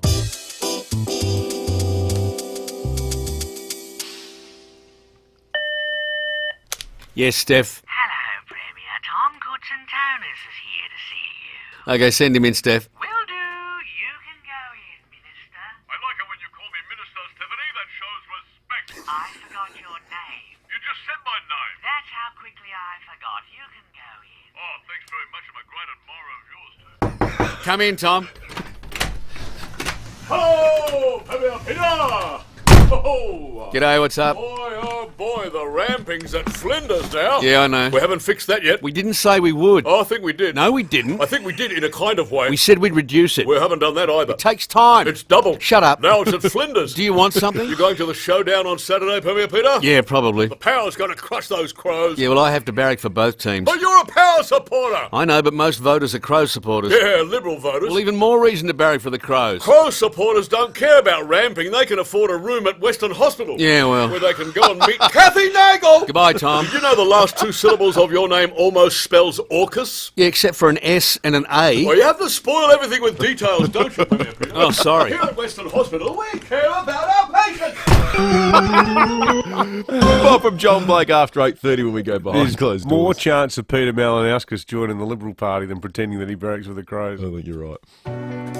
At Specsavers, we understand how important it is to hear well. We also understand that right now, the last thing you need is to pay more than you should for hearing aids. That's why we're making some noise. Because you deserve to know what you'll pay straight away with upfront prices. And our everyday low prices on latest tech hearing aids doesn't mean you'll miss out on quality or professional advice. So for hearing care for all, not the few, should have gone to Specsavers. Purchase a new vehicle in stock now from Adelaide BMW and receive a 5-year, 60,000-kilometre BMW service-inclusive basic package, 5-year manufacturer's warranty, plus selected models will receive a $5,000 trade-in bonus. Don't miss out on this incredible opportunity to drive away in a new BMW. Only from Adelaide BMW. Terms and conditions apply. Don't wait. Visit Adelaide BMW, 36 to 40 West Terrace, Adelaide. LMCT 105386. Finally, the global hit musical is here. 38 diverted planes, 7,000 stranded passengers, and one small town that welcomed them all. That's the Broadway hit Come From Away, and it's here in Adelaide. It's been called a hit and a masterpiece, best musical winner around the world. Now playing at Her Majesty's Theatre. Book at comefromaway.com.au. At IGA, you'll find all your Easter treats, like red julep chocolate hunting egg crate, 170 gram, only $5. Now at your local IGA. Offer ends April 4. Participating stores only. Excludes Foodland. 9 News is made in Adelaide for Adelaide. And has been since 1959. I'm Kate Collins. And I'm Brenton Raglas. Join us for 9 News tonight at 6. Online, on DAB Digital Radio, and on 1395 AM. Talking Adelaide. This is Adelaide's 5AA. A possible shower in 21 with the 8 o'clock news. I'm Kendall Brettig. Buying seafood from Kirkbride Seafood is like buying it straight off the boat. Kirkbride Seafood, Doothie Street, Unley. The Federal Treasurer says he's confident a controversial grant scheme for solar panel batteries represents value for money. Nearly 3/4 of the eligible suburbs were in Labor-held or marginal seats. Independent MP Rebecca Sharkey is accusing the government of pork barrelling, saying it's worse than the coalition's sports rorts. But Jim Chalmers is defending Labor's actions. Well, we want to make sure that we're getting value for money in the commitments that we make, and we're confident that we are. A bill to amend the Constitution and create the Indigenous voice will be introduced to Federal Parliament today. More from Zach De Silva in Canberra. The legislation will contain the detail of the proposed change to the Constitution. Once the voice bill is introduced, it'll be examined by a special committee over the next 2 months. There's a chance the wording could be tweaked before MPs and senators vote on the bill in June. Once the legislation is passed, it paves the way for the referendum to take place, where all Australians will be able to decide whether or not they support an Indigenous voice to Parliament. 12,000 River Murray tourism vouchers will be distributed to lucky winners today. A whopping 139,000 people applied for either a $50, $100 or $200 voucher. Tourism Minister Zoe Bettison says even if you miss out, there'll be another 2 rounds later in the year. We're going to expand in rounds 2 and 3 to include houseboats, which in general haven't been ready to go this round. There are a few that are operating, but they'll likely be back at their full contingent in rounds 2 and 3. And emails and text messages will be sent to those who've been successful for round 1 later today. 3 men will face court today after being found in a stolen car. Police spotted the Volkswagen driving down Torrens Road around 1:30 and followed it to a service station on South Road at Ridleyton. A 42-year-old man from Strathalbyn, a 45-year-old from Davern Park and a 26-year-old from Kilburn were all arrested and charged with illegal use of a motor vehicle. The Strathalbyn man was also charged with driving unlicensed. The car had been stolen from the city overnight on Wednesday. A new study has found we may be 6 times more likely to have a heart attack in the week after catching the flu. Researchers tracked the rate of heart attacks for around 26,000 people. At least 25 of them suffered one in the week after a flu diagnosis. More than 400 had a heart attack within a year.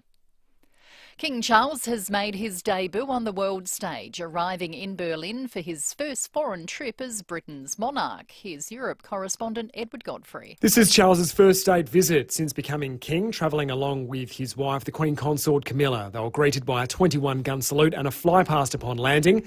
And when they entered German airspace, they were flanked by 2 Eurofighter German Typhoon jets, which gave them a military escort. Following touchdown, they were given a full ceremonial welcome at the Brandenburg Gate, something that's never happened for a visiting head of state before. This visit is considered very important post-Brexit. It's a chance for the UK to rekindle its relationship with Germany, discussing climate change, and there's lots of pressure with the Ukraine conflict. There are 2 more days left on this official state visit. And former US President Barack Obama's in Melbourne continuing his speaking tour. He arrived on a private jet yesterday with his wife Michelle and spoke at John Cain Arena last night. Now turning to 5AA Sport. 10-year warranty and 10-year capped price servicing at Agostino Mitsubishi, Nailsworth and Elizabeth. Here's Tom Wren. Thank you, Kendall. Mystery surrounds the availability of Darcy Fogarty ahead of Saturday night's Showdown, with the Crows forward failing to train with teammates yesterday as he battles an ongoing knee issue. Teams will be released tonight. Well, the Western Bulldogs, meantime, have lost patience with Sam Darcy, dropping the young star for tonight's clash with Brisbane at Marvel Stadium. Darcy goes out of the side along with Riley West and Toby McLean, replaced by Adam Treloar, Rory Lobb and Jason Johannesson. Australia has learned its group opponents for tennis's Davis Cup later this year. Craig Gabriel reports. The 4 seeded nations in order are Canada, Australia, Spain and Croatia, and the 4 cities to host the group stage finals the 12th to the 17th of September are Manchester, Bologna, Valencia and a yet-to-be-named city in Croatia. Australia will be based in Manchester and will be playing round-robin ties against Great Britain, France and Switzerland. The top 2 nations from each of the groups will then qualify for the final 8 knockout stage, which will be held in Malaga in Spain in November. Practice for the Formula One in Melbourne starts today. It's set to be a big opportunity this weekend for local Oscar Piastri, while Red Bull will go in as the red-hot favourites to take out the race. Adelaide United's players will fly to Sydney this afternoon ahead of tomorrow night's blockbuster clash against the Western Sydney Wanderers. The Reds currently sitting second on the A-League table, while the Wanderers are third. Meantime, FIFA is scrambling to find a new host for the Under-20 World Cup after Indonesia was stripped of its hosting rights. It follows the Balinese governor's refusal to host the Israeli team in support of Palestine. And the South East Melbourne Phoenix has appointed Mike Kelly as its new head coach. He was the NBL Coach of the Year in 2020, while at the helm of the Cairns Taipans. And that's the 5AA Sport. Now checking 5AA traffic. Toyota Genuine Service ensures your Toyota vehicle receives expert care and attention from Toyota trained technicians. In the city, car and cyclist collision causing delays on West Terrace at Wright Street. The rider is okay, but the bike's under the car, so that's probably not very good at all. Busy at the moment, Goodwood Road at Cross Road, also Fullerton Road at the Britannia Roundabout. Got lane out of action at Birkenhead, causing delays. Victoria Road near Heath Streets. And look out for cameras out and about early. North East Road at Ridge Haven and Sportsman's Drive at West Lakes. Quick, the Bonds mid-season sale is on. Get 40% off your favourite comfy undies, socks, baby zippies and more. Exclusions apply. Head online or in store for details. Adelaide's most accurate traffic on 5AA. See any issue firsthand with AutoCam. Real-time video, direct to you from your Automasters technician. A possible shower in 21 today, a shower or 2 clearing tomorrow, 21, Saturday partly cloudy, 20 and sunny for Sunday, 21. At the moment, 14. More news as it happens on 5AA. David Penberthy and Will Goodings. This is 5AA Breakfast. 8 minutes after 8, it's the giving hour on 5AA Breakfast this Thursday morning. We've got the torture for the tickets coming up. I'll tell you how you can win those in just a second. The other thing we're doing is the early bird draw for the Hospital Research Foundation Home Lottery. 4 people will win $250,000 after 8:30 today.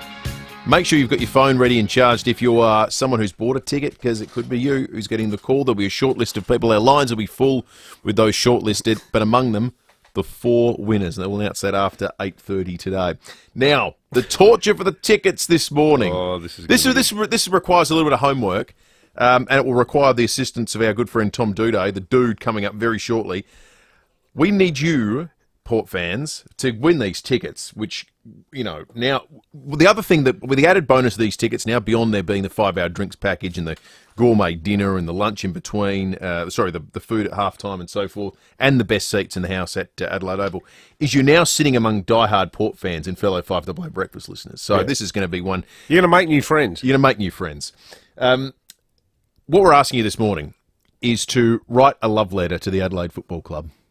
Or more specifically, you can write it to Tom Duday. Well, Tom Duday will be judging it.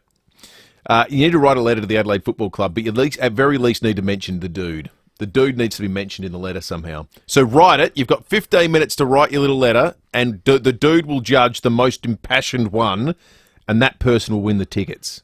Now, so make it over the top. As an experiment, I just used ChatGPT on my mobile to write one. Yeah, right. What did it say? I said, write a 100-word love poem about Tom Duday.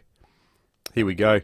Tom Duday, my heart doth soar, with every save and every score. His eyes like stars, his smile so bright, my love for him shines like the night. Oh, Tom Duday, you are my heart. My love for you will never part. From the pitch to the stands up high, my love for you will never die. With every game my love doth grow, for Tom Duday my heart doth know that in his arms I find my peace, and all my troubles soon do cease. So here's to Tom, my love so true, my heart, my soul belongs to you. Forever and always my love will be, Tom Duday, you are the one for me. Did you ask it to write it in the form of a Shakespearean sort of, or with oldie language? Default sonnet setting, hence all the doths. What was your prompt? My simple prompt was write a 100-word love poem about Tom Duday. The problem now, unfortunately, ChatGPT thinks he plays soccer. There's a little bit of savings and pictures in there. But it obviously knows he's a footballer. That, though, it would go Tom Duday, Wikipedia. Tom Duday is a 24-year-old Adelaide Crows player originally from Geelong, blah-de-blah-de-blah. Knows he's a footballer. Just didn't know which code of football. That's pretty good, though. That's 2 minutes' work for ChatGPT. That was exceptional. We want you to do what ChatGPT just did. Write a love letter or poem, if you like. I was trying to really tap into my inner Jack Thompson with the delivery of that. Like, it was like the man from Snowy River. Judith Wright's Bullocky and things like that. It's time for Breaking It 8. Well, today's Breaking It 8 is a bit of a tease for an interview that we're going to try to line up for tomorrow. But we're hearing that the Adelaide City Council is favourably disposed towards the idea of recognising Breaker Moran in the Boer War Memorial. The council has a lead decision-making role in determining whether Breaker Morant, because the thing is, the argument that's put by advocates of Breaker Morant's inclusion, and it's important to note that this is something that a lot of people, historians and people such as his biographer Peter Fitzsimons, don't agree with, but they say, look, he started off here as a South Australian soldier, and he had a blemish-free record until the very end, when he wasn't actually fighting on behalf of Australia. Now, people might say that's sort of splitting hairs, and you know, you can sort of say that someone who ultimately was found guilty of war crimes shouldn't be judged on the good stuff that they did, rather the bad thing that they did right at the end. But that's by the by. There are people, and they include descendants of Morant, who have been arguing that he should be included on the Boer War Memorial. So we're going to talk to those exponents, because it sounds like after the presentation was made, I think at the last council meeting, there was a piece in Daily about it a few days ago. Do you know what the variable for mine would be? Because I think this is an important element in this. Do our memorials, how many of our memorials contain the names and recognise people who have subsequently been found guilty of war crimes? No idea. That's right. So I wonder how, I mean, he's just such a famous name and a famous case. But I wonder how rare it is, because they commemorate service and sacrifice. Now, I wonder if there's other people after, because that would change my view of it. If we recognise people for the service in the moment, and then subsequently things come out, that actually sort of changes it for mine. If he becomes the only one, then I think it's absolutely outrageous. All will be revealed. We'll talk to the proponents of it, hopefully on tomorrow's show. Tom Duday's out chatting with Lucy and Sam at the moment. I'm not sure if he is aware of the fact that he's been regaled by an artificial mind this morning on the program. magnificent work by ChatGPT, and it's a love letter to Tom Duday. If you want to write a love letter to the Adelaide Football Club to be judged by the dude, you could win FIVEAA locker room tickets to the Showdown, valued at some $500. Get writing. Can be just short, little short one, but here's the thing. We might listen to a few and get the dude to judge which one was the most impassioned, the most loving and kind and generous. 822300. The torture for the tickets is coming up in just a moment. I tried to set the standard. We want that kind of delivery.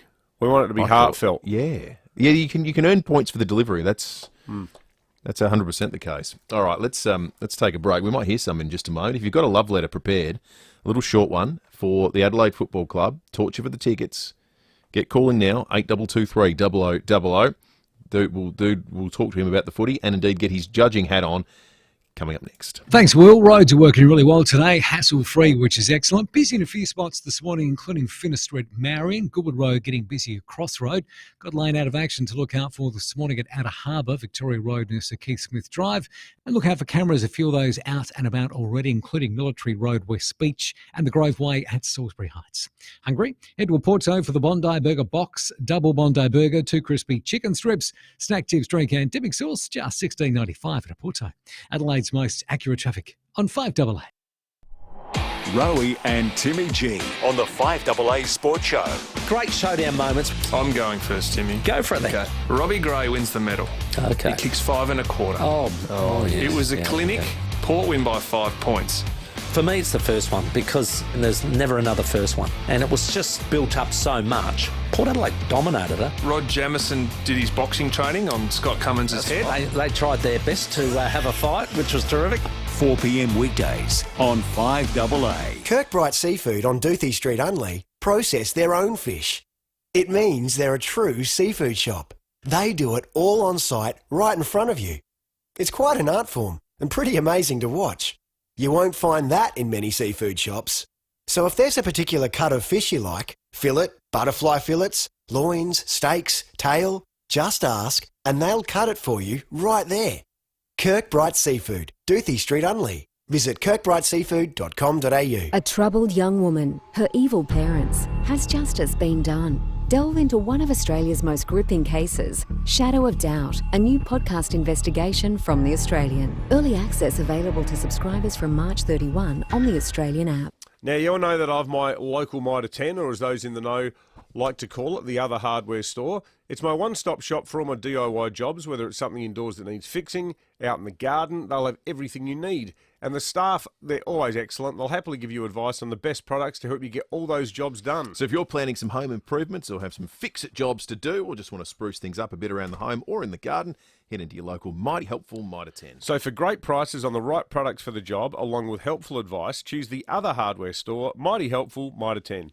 An Adelaide company has introduced a new range of continence products. Oh. They're called Call Me and they'll keep you drier. Drier? Yeah.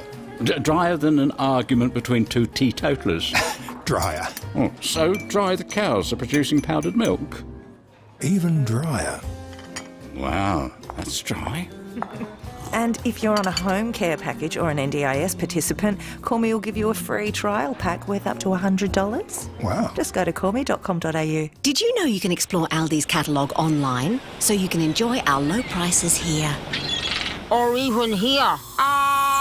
Browse Aldi's online catalogue at aldi.com.au or pick up a printed version in store. Aldi. Good. Different. 9 News is made in Adelaide for Adelaide. And has been since 1959. I'm Kate Collins. And I'm Brenton Raglas. Join us for 9 News tonight at 6. David Penberthy and Will Goodings. 5AA Breakfast.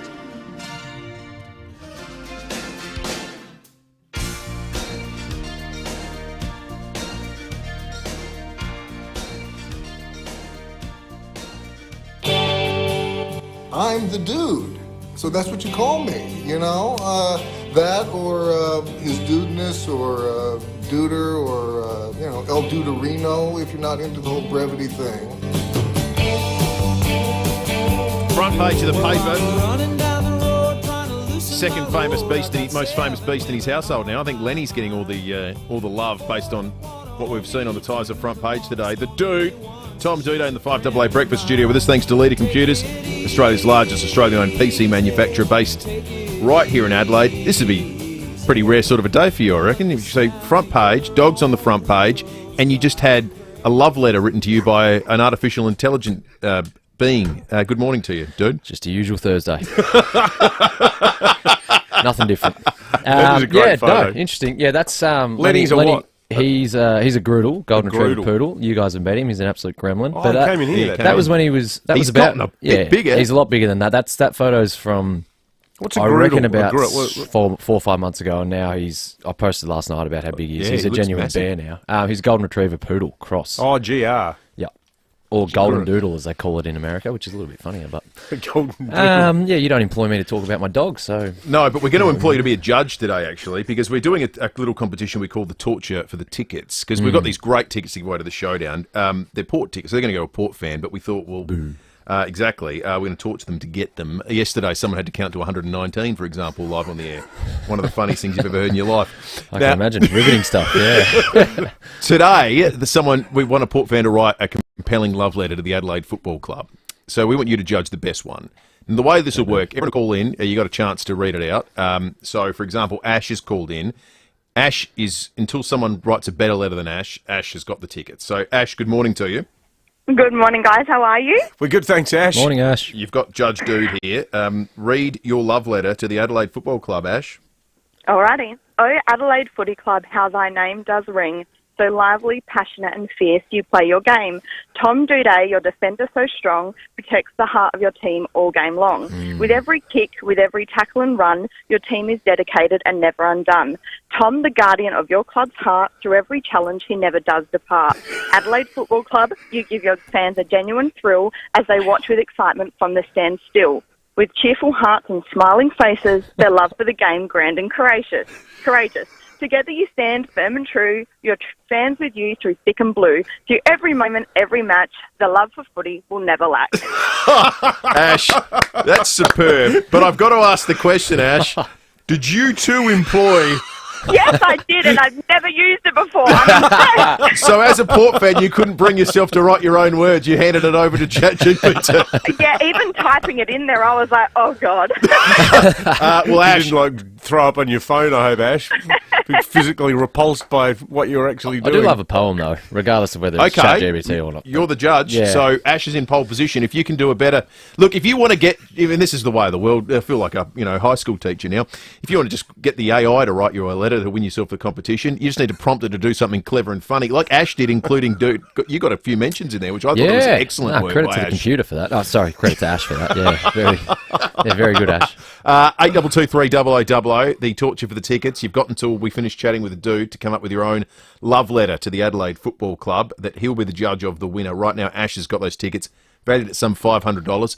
Let's talk about footy. Let's talk about last weekend. Actually, let's talk about the last 2 weeks, because I reckon, bizarrely this year, the Crows have played 5 quarters that have looked like a bottom 4 side and 3 quarters where you've looked like a top 4 side, and there's been almost nothing in between. It's a good way to put it. Very good way to put it. Do you know why? It is hard to explain 100% why, because it's obviously that it wasn't as if it was 2 bad starts or 2 bad finishes in a sense. It was sort of like one was a terrible start, a really good middle, and then a bad finish against Richmond, and the other was a really good start and then a bad finish. But I think as a group, we lost our way in terms of the contest stuff and defensively, and offensively we know the way that we're going, we can score with the best. But unfortunately with contest and defence, if we lapse against 2 teams that love the transition game, love the handball game out of the back half, like Richmond and GWS, we got done, and that's what happened. What was happening at half time? Because as a fan watching, I wasn't there at the game, I was at home with the kids, but at half time I was just like, oh God, am I even going to bother watching this second half? But then you came out. So what was Nixie saying in there? Because it was just like it was like a body swap had happened. Yeah, it was. We sort of saw a few edits about just what we were doing wrong in terms of our defensive running, in terms of our contest, in terms of our structure and all that sort of stuff, and ball use out of the back half, just everything that was wrong. Basically, we looked at it and we just went, "That's not us. Like this is us. Like we know how we do this better." And come out the second half, and especially that third quarter, we flipped a switch. We started winning CB, which helped. Actually, we weren't too bad in CB in the first half, but ball goes forward, keep the ball in the forward half, repeat entries leads to 1 goal, 2 goal, 3 goals, stop them kicking goals, and then you end up bringing the game back and have a chance to take the lead. Unfortunately, didn't capitalise, but yeah. Yeah, the third quarter to the fourth, I wonder, you talk about the way it differed from the GWS game. It was a great start, and the second half you faded out. Was the GWS game a factor in that fourth quarter? And do you think, you're coming off a really hot game with a 6-day break, and Richmond obviously had the 8-day break, in normal circumstances you expect you would have carried that third quarter turnaround through to the rest of the game, and you just hit the wall? Or was your assessment that in that fourth quarter you started dropping back into some bad habits? Personally, I didn't feel like it got to that fourth quarter and hit a wall physically in terms of fatigue. I think it was a case of we had a pretty good run in that third quarter, and Richmond sort of weathered that storm, held on, and then they sort of put the foot back down and said, no, we need to win a few stoppages here. We need to get the ball in our forward half. And they exposed us out the back a couple of times and used their forward connections pretty damn good. But, I think it was more about Richmond finding another gear, and they'd sort of held on for a little bit. They'd found that second gear and moved up, and we just sort of didn't match them in that regard. We used all our tickets in that third quarter, and then come to the fourth quarter, we had to take it up a level, and they did, we didn't. We're going to intersperse this really serious football chat with the occasional love letter from Port Tragics about the Adelaide Football Club. Chat GBT, Donald or Rob. Donald, good morning. Morning, fellas. How are we? Good, thanks, Donald. All right, hit us with your love letter, Donald. Mine isn't chat GBT generated. This one's off the top of the head. So, all right, we'll be the judge. Dear Crows, we have been through so much together. I really love your softer side, which you showed in the 2017 Grand Final. I love the way you always made me giggle, like every time you did your power stand. Our love is worth fighting for, just like when Josh Carr bopped Roo at the Ramsgate. Please never walk out on me like Danger, Gunston and the Tipper have walked out on you. Kind regards, Donald. Oh, Donald. As much as that was incredibly insulting, it was actually very funny. Very funny, Donald. Okay, that's a good contender. Let's take another one. That was brilliant. Rob in Southern Park, good morning. Yeah, hi guys. I've got something inspired by Robbie Burns. Okay, hit us, Rob. Okay. Do day, today, you day, good day. I wouldn't say I love you, but as the crow flies, my moody, just like the crows, grows and grows. Good on you, Rob. Thank you. Well, this is excellent. That was superb. We should do this more often. We need some William McGonagall now. The majestic bridge of the silvery tay. We'll let Dude's going to announce a winner at the end of this. I thought we were just going to let Pembo just go on a tangent. Yeah, he wanted to. Have you ever heard of a band called The Replacements? From Minneapolis. Excellent band, most underrated band ever. People used to say about them, they were the best and the worst band in the world, because depending on the night you saw them, they'd either just blow you away, or they'd just come out and like nothing would work. Yeah. And I was thinking about that last Saturday. Like, it's just, watching the games, like the 2 games in a row. But the upside, though, is there's a model there for being really good. Yeah, and that's we don't want to be that team we've been the last couple of years that has the win against Geelong but gets spanked by GWS, or has the win against Port but then loses and so we've focused on consistency and clarity of our game plan, consistency of our game plan. So that's mainly the reason we're obviously disappointed in the score and the result, but that the form that we've shown in those games when we're off, that's not us, and that's not what we've felt throughout the preseason and the preseason games. So we're trying to steady that ship to make sure that we show the good side, but then when we have the worst band in the world sort of thing, it's not the worst band, it's average band that you see on a Tuesday night at a pub somewhere and you go, they're actually pretty good. Yeah. And then we come out and we beat Queen at Live Aid the next time. I think 4 quarters of the Crows' best this year is Queen at Live Aid, so that hopefully we'll get to see that. Be nice to see it this weekend. Now, this has been the most bizarre 30 minutes of radio we've done, dude. You've been celebrated by way of a love letter. written by an artificial intelligent being. Then we had random Port fans write various degrees of insulting things about the football club. We have to announce a winner, though, of the 5AA locker room tickets. What are your thoughts? All right, so the most recent one in Somerton Park, it was nice, but it was a bit succinct, a little bit short. Sort of wanted a little bit more effort. This is film critic Tom here. I like this dude. Yeah, I don't underthink things. That's for sure. No, this is good. And then I believe it was Donald's the second one. Yes. It was well written and impressive, but I nearly got close to tears thinking about some of those memories, and it didn't take me to a happy place of it's 8:30 on a Thursday morning. No. I've got the rest of my day to go, and he's put me in a bad frame of mind. It's not a love letter then, is it? And I actually, considering where the modern world is going, I actually don't mind the ChatGPT just put it in and just let it do your work. As it's work smarter, not harder, isn't it?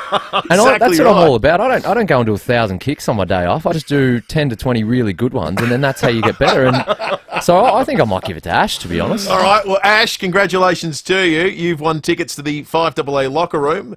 The Showdown Saturday night, 1st of April. Book your tickets now at portadelaidefc.com.au. All the best, dude. Hey, appreciate it. Good on you, Showdown Tom. win would be great. Certainly would be. Have a good weekend. We'll see you next week. That's Tom Duday. Thanks to the great people at Leader Computers, Australia's largest Australian-owned PC manufacturer based right here in Adelaide. Do you want to improve your memory, concentration and learning ability? There's a one-a-day formula called Caruso's Mega Memory, which contains the herbs Brahmi and Ginkgo biloba. Brahmi improves memory, learning and supports mental concentration and clarity. Ginkgo supports healthy blood circulation, brain function and brain performance. Caruso's Mega Memory is made in Australia and comes with a 100% money-back guarantee. Try Caruso's Mega Memory, available from leading health stores and pharmacies. Always read the label and follow the directions for use.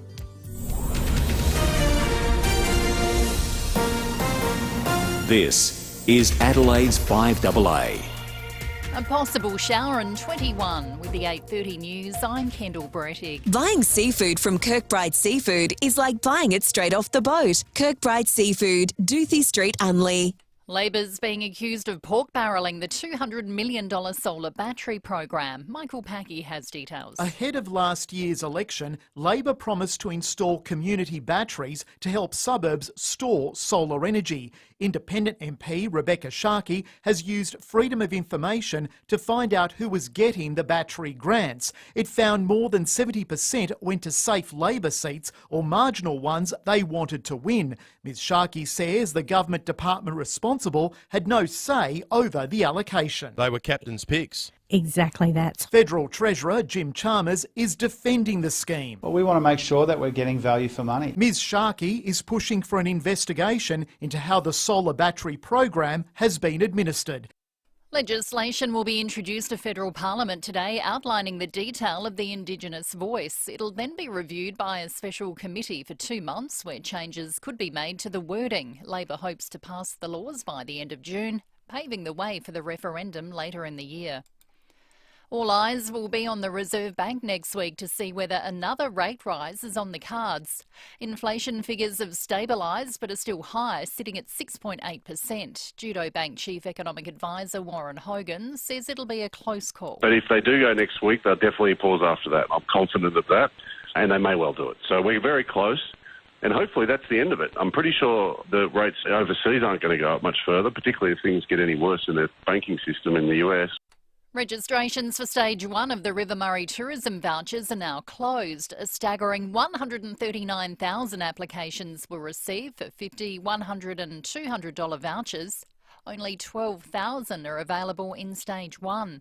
Tourism Minister Zoe Bettison says those who've been successful will find out today. Now, people are going to be notified this afternoon via text or email, and you're successful, you can book your trip immediately. In fact, you could even be on the river this Friday.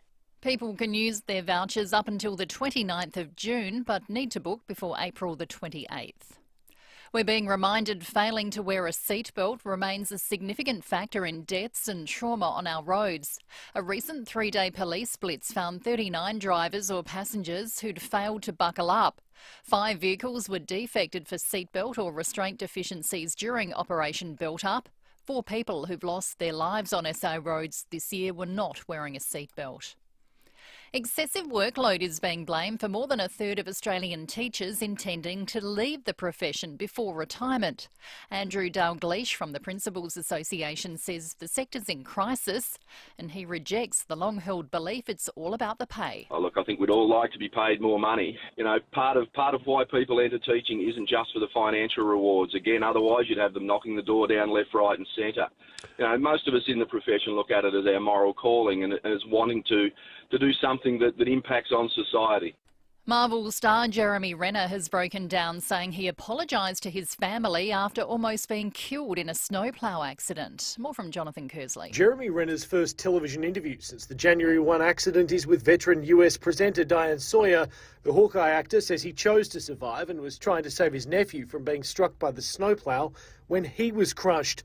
Renner broke 8 ribs, a knee, an ankle, a leg, fractured his eye socket and his lung collapsed. And they're like, what's my body look like? Am I just going to be like a spine and a brain, like a science experiment? The actor has continued with his recovery. The interview will be aired in full next week. Now turning to 5AA Sport. Get 10-year warranty and 10 years capped price servicing on the new Mitsubishi Outlander at Agostino Mitsubishi. Here's Tom Wren. Thank you, Kendall. Adelaide defender Tom Duday says the team needs to be more disciplined defensively to avoid getting well beaten within games. The Crows' best has been outstanding in the opening fortnight, but lapses in both games against GWS and then Richmond have proved costly. Duday telling David and Will they need to sharpen up and be better with their contested footy. Offensively, we know the way that we're going, we can score with the best, but unfortunately with contest and defence, if we lapse against two teams that love the transition game, love the handball game out of the back half, like Richmond and GWS, we got done, and that's what happened. The Bulldogs have lost patience with Sam Darcy, dropping the young star for tonight's clash with Brisbane at Marvel Stadium. Darcy goes out of the side along with Riley West and Toby McLean, replaced by Adam Treloar, Rory Lobb and Jason Johannesen. Meantime, Lars Franklin's return from suspension leaves the Swans with a selection headache for Sunday's clash against Melbourne. Logan McDonald and Joel Amati kicked 9 goals between them against Hawthorn, meaning Hayden McLean could miss out. Swans coach John Longmire says he expects Franklin to be fit to return. And then we've got a decision to make as far as our rucks situation. Peter's been good. Who does that second ruck? Do we go tall? Do we need more runners on the MCG? To motorsport, the Formula One boss concedes it was not an easy decision to keep the Australian Grand Prix in Melbourne over Sydney, but insists it was best for the sport. And Jessica Pegula has reached consecutive semi-finals at the Miami Tennis Open. World number 2, though, Arina Sabalenka, has been upset in the quarters. She went down to Sorana Kirstia. And that's the 5AA Sport. Now to the traffic. Toyota Genuine Service ensures your Toyota vehicle receives expert care and attention from Toyota trained technicians. We're starting to get busy in a few spots this morning, including Goodwood Road at Cross Road, also Fullerton Road at the Britannia Roundabout. Quite heavy Park Terrace at Hawker Street. Good lane closed at Goodwood this morning. Goodwood Road near Rosa Street. Also slow at Fitzroy, Prospect Road near Marion Road for Works with cameras the Esplanade at Semaphore and Hemi Beach Road at Lockleys. Dreaming of a better mattress? Right now at Freedom, get up to 50% off all mattresses. Plus, until Monday, take a further 10% off. Dream big, sleep on. Freedom. Adelaide's most accurate traffic on 5AA. See any issue firsthand with AutoCam. Real-time video, direct to you from your Automasters technician. A possible shower in 21 the top today. Tomorrow a shower or two clearing 21, partly cloudy Saturday 20 and sunny for Sunday 21. At the moment 14. More news as it happens on 5AA. It isn't waste until you waste it. That's the catch cry from an amazing company called Eco Waste Solutions. Eco Waste Solutions is a hard waste recycling facility, not a dump, located at Williston. They'll take everything except hazardous waste and food scraps. They'll take your waste bricks, your mattresses, tyres, soil, timber, steel, concrete and more. Plus, if you pre-sort your load, you'll receive a 50% discount on disposal fees. Google Eco Waste Solutions Williston for more. Do you live in a low mobile reception area? A Telstra Go repeater can help maximise your coverage, improving your call experience and giving you a more consistent data performance. And if you're a resident of the Mid-Murray Council area, you may be eligible for a subsidy of up to $888 on your Telstra Go repeater antenna and installation. To learn more, register your interest online or visit us at our Murray Bridge store. Program end date 30th June 2023. Offer ends once funding has been exhausted. 5AA Breakfast is streaming live right now. To watch, simply head online to 5AA Facebook or search 5AA on YouTube. David Penberthy and Will Goodings, 5AA Breakfast. 22 minutes to 9 behind closed doors, not too far away. Before that, it doesn't get any more fun than this. We have $1 million that we're going to be giving away in the next 10 or so minutes. Well, the Hospital Research Foundation has $1 million that they're giving away in the next few minutes to 4 different people who will be walking away with $250,000 cash. As the middlemen, we can take some credit for it, I think. Well, it's sort of that reflected glory, isn't it? It's the fun of being part of it. It's the fun of being involved in the process. That's right. The CEO, Paul Flynn, joins us in the 5AA Breakfast studio. Paul, good morning to you. The most important part of this conversation and the work you guys always do is the fun part is the houses and the fun part is the cash. The most important part is where those ticket sales are going. So what is it supporting this year? Well, yeah, thanks, Will. Thanks, Dave. A lot of our work over the last sort of 7 or 8 years has gone towards all of the diseases and illnesses that impact our community. And obviously, people hate hearing the word cancer, and it's a scary time. So a significant amount of our support has gone towards the development of the Comprehensive Cancer Centre here in South Australia, the Bragg Comprehensive Cancer Centre, which is in development at the moment. We've committed $10 million over 10 years to that. And we've also committed about $4 million now to assist the radiation oncologists and the physicists who are opening up the new Bragg proton therapy unit. And so the Hospital Research Home Lottery makes a big impact in the community in South Australia in things like that. But there are other areas, that people are commonly afflicted by, Parkinson's, stroke, arthritis. And so we're investing heavily in about 50 different areas of research. The cost of medicine is just staggeringly high. And you drive along North Terrace and you look at the SAMRI and you look at how cutting edge these places are, and it's a reminder as to why you need people to do things like buy these tickets, because buildings like that and everything that they contain, they don't just pop up out of fresh air, do they? Yeah, and often buildings are supported, by federal government grants and things like that. Yeah. And Western Australia is a really good example. You've got lots of research buildings half empty. And so for us, it's the salaries of the researchers.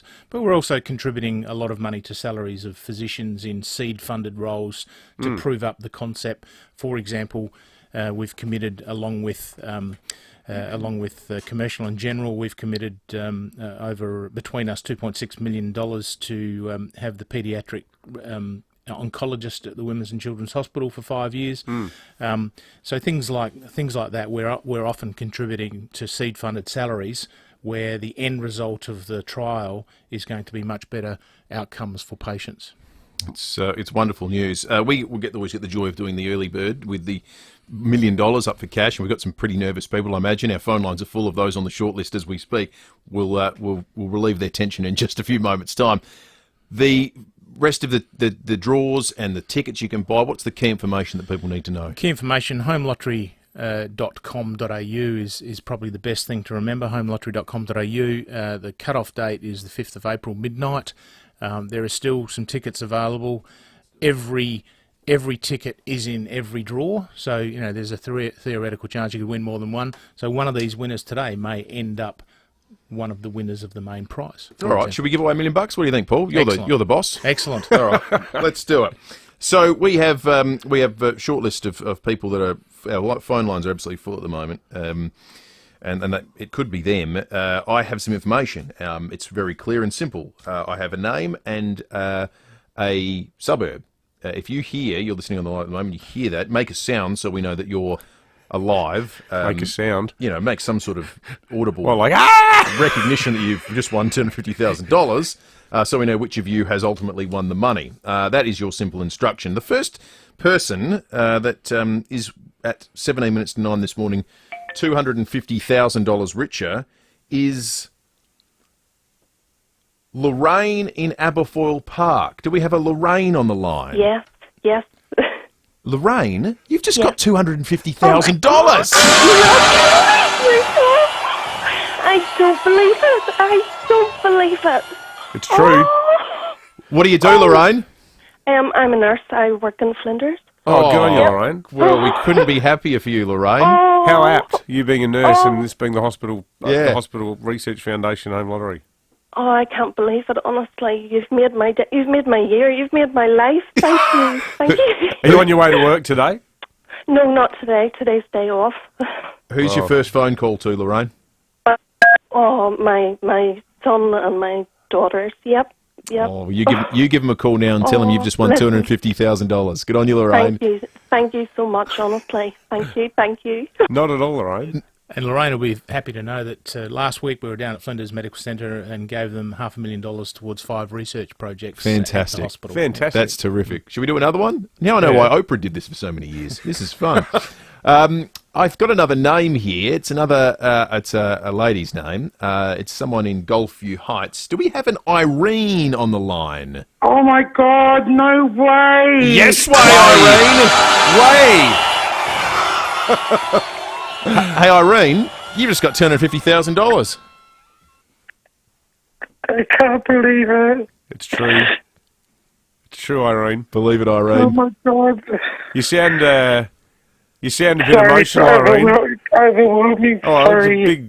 it's a big thing to happen to you. What sort of difference will the money make? I told my kids this morning and they're like, Mum, make sure you call us if you win. And I'm like, I'm not going to win. Don't worry. I'm not going to get a phone call. You better call those kids and tell them. Or not. Oh my God. Or not, yeah. That means so much. I can't believe it. Do you work, Irene? No, I'm a stay-at-home mum with 3 kids. 3 kids? How old are your kids? 15, and I've got twins that are 14 as well. Oh, wow. Well, I'll tell you what, if they had as much as mine do, 250 grand should last you about 6 months. I'm going to call them straight away. Thank you so much. Yeah, you give them a call, Irene. Good on you, Congratulations to you. $250,000 richer. So we got 500 grand more to give away on behalf of the Hospital Research Foundation home lottery. It's we got a bloke this time. A male winner from Prospect. Is Thomas on the line? Yes, I am. Well, Thomas, you've got $250,000. I can't believe that, guys. Thank you. Believe it. I like it. That's the Tom Wren reaction to Australia making the World Cup. Just the laughter in the face of pure joy. Thomas, what are you going to spend 250 grand on? Mate, I couldn't even tell you at the moment. It'd be a pretty good life-changing thing for me. Got a 2-year-old, a 4-year-old, and 6-year-old boys. Oh, wow. Yeah, so, I'm in the trenches at the moment with those 3, that's for sure. Yeah, I bet. What were you planning on doing today? Look, I'm going to work, actually. I was on my way to work. I just pulled over and, you know what, given this a hospital research home lottery thing, I've actually got an employee that works for me who's gone through a hard time with a young lad of his who's got leukemia. Oh, no. Trying to support him a little bit. And a couple of days ago, his kitchen had a big leak in it and that sort of stuff. So, you know what, I might put a new kitchen in for him with a bit of my share. Oh, mate. Oh, that is superb, What a Thomas. legend. What a great, worthy and lovely winner. We love to hear that. One more bang of $250,000 to give away. Okay. This is a suburb that's got it. It's sort of one of those, directional suburbs. It's got a north or a south or maybe even an east in it. Do we have a Christine in Salisbury East on the line? Oh, my God. Is that you, Christine? Yeah, cool bananas. Cool bananas! $250,000 coming your way, Christine. Oh, wow. You sound a bit nonplussed, Christine. I am just amazed. I'm on the age pension. Oh, really? Oh, my goodness. How tough's the cost of living been for you at the moment with everything going up? Oh, very interesting indeed. It's amazing what you can do with a cup of noodles. Well, you might be able to upgrade from the cup of noodles with the 250 grand coming your way. I'd be going for a whole mug of noodles tonight, Christine. Really cut loose. Maybe pour some Moet et Chandon over the top of them as well, because 250. That's actually, if my math serves me correctly, $250,000 is $250,000. You're absolutely correct. Yeah. Still trapped. Oh, God. Oh, journalism school served you well. Congratulations to you, Christine. Thomas, Lorraine as well, our worthy winners with the $250,000. Now, that critical bit of information, Paul, of course, was midnight next Wednesday. Next Wednesday, 5th of April, homelottery.com.au. Got to be in it to win it. Really, just as you heard, all those 4 people, none of them woke up this morning thinking they were going to be coming away with $250,000, did they? Every single one of them completely shocked. What a lovely group of people, too. They were great, weren't they? Yeah. Beautiful group of Everyone had people. their own story, their own reaction, their own take on it. Well, that's always fun, Paul. Thank you for that. Love doing it, Paul. Thanks very much, and you guys and 4 other people have a great day. Yes, absolutely. We certainly will. Theirs will be marginally better than ours. $250,000 better than ours. Let's check traffic. Behind closed doors is next. At Myrtle Bank, got a smash on Cross Road near Glen Osmond Road. Busy at the moment. Goodwood Road at Cross Road. Also Fullerton Road at the Tanya Roundabout. Pretty busy. Got lane out of action this morning at Carrata Park. That's Anzac Highway near Selby Street. And look out for cameras this morning. Kesters Road, Para Hills West. And got one right now, Lady Gary Drive at North Haven. This weekend's the time to change a clock, test your smoke alarm and change the battery. Shop great value on a wide range of smoke alarms and batteries online or at your local Bunnings. Adelaide's most accurate traffic on 5AA. On 5AA mornings, a study into home detention has found savings of $200 million for taxpayers. But is that the way to go? Love to get your thoughts on that this morning. I'm Matthew Pantelis. Join me from 9.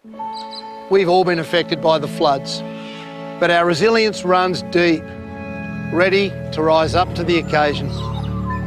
The river is calling you to explore it, rediscover it, treasure it. Delve into its roaming creeks, see its spectacular floodplains. Embrace its breathtaking views. Be part of the revival. Rise up for our river. Visit southaustralia.com/river revival. Come on, do the renovation. Come on, do the renovation. At the Home Show, see what's new in building, renovating, decor, energy solutions and outdoor living. Plus, get free advice and buy at special show prices. Master Builders Home Show, Adelaide Showground this Friday to Sunday. Entries free. Come on, do the renovation. Details at kjex.com.au. The store-wide savings spectacular is now on at Specsavers. Get any pair with standard multifocals for just $199. Choose from all the frames and all the big designer names, like Tommy Hilfiger, Country Road, Ted Baker, Carlos and Patty, and more. But don't miss out, limited time only. So to save on multifocals, should have gone to Specsavers. Conditions apply. Want to know the secret to feeling happy at home? It's having neighbours you love knowing, spaces you like going, enjoying peaceful gardens where someone else does the mowing. At Lend-Lease Retirement Living, we have 4 villages across South Australia, so you can embrace a life of delight. Join us for a tour and discover the joy of retirement in a community that cares. Call 1-800 550 550 or search Lend-Lease Retirement Living. Can you hear that? That's the sound of the 2023 Host Plus Sandful League season. Sure, there's the elite footy and historic rivalries you'd expect from SA's iconic clubs, but there's also the fun, family-friendly atmosphere. And, as always, you can get out on the ground during the breaks for a good old kick and catch with your mates or the kiddos. Visit samful.com.au for match info and tickets. And don't forget, kids under 18 are free. The Host Plus Samful League. Nothing beats it. At Coles, we're helping your Easter budget go further on our Coles Hot Cross buns, with 2 for $6 on any of our 3, 6 and 9 bun packs, including our award-winning traditional fruit hot cross buns. That's value the Australian way. Offer ends April 25. A troubled young woman, her evil parents, has justice been done? Delve into one of Australia's most gripping cases, Shadow of Doubt, a new podcast investigation from The Australian. Early access available to subscribers from March 31 on the Australian app. 9 News is made in Adelaide for Adelaide. And has been since 1959. I'm Kate Collins. And I'm Brenton Raglas. Join us for 9 News tonight at 6. David Penberthy and Will Goodings. This is 5AA Breakfast. Time for Fuel Watch. Find the cheapest fuel in an instant. Download the free My RA app from your app store today. Some cheap spots we found. Mind you, cheap, it's all relative when we're in the build-up to Easter. Unleaded starting to lift to that $2 range. There are a few outlets that are still cheaper than that, though, and they're still in that $1.60 range. So significant savings if you drive around a bit. The United South Road Melrose Park, $1.66.5. United Adelaide Airport, $1.65.5, sorry. The United Prospect Road, Blair Athol, $1.67.5. And the best diesel, the ex-convenience Main North Road, Jeps Cross, that is at $1.81.5. Some terrific texts have come through over the course of the morning on the Dutton's text line. Thanks to Dutton's, 3 dealerships and 10 franchise in the Adelaide Hills and Moe Bridge. Dutton's easy to do business with, albeit we've had a confronting insight into what the future of the meat tray and the text line might be if it's going to be heavily influenced by ChatGPT. Well, we'll start writing intros to the show and intros to interviews. You could actually do that. Like, if we said, don't, David. You're expediting our. We never write intros. We just do everything on the fly. Exactly right. No notes. Well, maybe I speak for myself. Seat of the pants. Hey, you know what I reckon? We're talking about whether there should be a sin bin in footy. I reckon there should be one in Parliament for those absolute loser, drongo, dropkick, idiot MPs who injured that woman. The pathetic display of them trying to exit the chamber to avoid having to vote. No. Doesn't that show there's such a massive disconnect between what exercises the mind of some people in politics and the way normal people behave? Absolutely. What a bunch of jerks. They should be rubbed out for a week, not paid for a week, not allowed to go to Parliament for a week. I reckon if that was a referendum question, I think it'd be answered in the affirmative. That'd be up there, 1967 levels. It certainly would 92%. be. 5 to 9. It's time to go behind closed doors, thanks to Aussie Fast Transport Solutions. Interstate freight, distribution, warehousing and local Adelaide couriers. Call Aussie Fast, 13 13 64. And when we get behind closed 5AA Weekend Breakfast with Mike Keelan and Angie McBride. Welcome back. A bit of rain around and impossible to tell the time because of the broken clock. And I think next weekend when daylight saving finishes, if the clock's not repaired and we have to put our clocks back 1 hour, the combination of the clock being broken and daylight saving finishing might very well make my ever-loving head explode. Angie, what's happening? Hello, Michael. Graham Goodings has joined us in the studio. Good morning, Graham. Angie, Michael. How do we think the Crows will go against Richmond, Graham? Well, I'm quietly confident. Are you? Well, that's good. A few people around saying that we're going to get trounced. Well, against Richmond, I'm feeling pretty good about it. Good conditions, should be a good crowd. Well, we trust your prediction, Graham. Not sure that's a good idea. Do you guys take magnesium? Yeah, I do. Sometimes, yeah. Well, I take magnesium every day. It's very good for the brain. All right. Yeah, it's like exercise for the brain. But surely so is keeping your mind active, Graham. That's exercising the brain, isn't it? Oh, absolutely. Your brain's a muscle that needs a workout. Yeah, that's I reckon. That's right, yeah. Graham, you do all those things in the paper, wouldn't you? The crosswords and the Wordle and Sudoku. No, they annoy the hell out of me. Really? Yeah, all those scrabbly, crosswordy type games are so annoying. Gosh, I'm surprised at that. People say, oh, I solved the cryptic crossword. I don't care. I'm really surprised at that because you're a famous TV news presenter and you'd have to be on top of all that sort of stuff every night, read the news. Did you read the papers every day? Oh, yeah. Right, so that's a no. Pretty much, yep. And did you pick the stories for the 7 nightly news, or did someone else, some editor, do that? Well, no, we were part of a big team compiling getting all the relevant, and my job was to read it. So, no. No. Right. So do you read newspapers now, Graham? Or? No, I get my news digitally. Right. Paper newspapers are for wrapping up rubbish.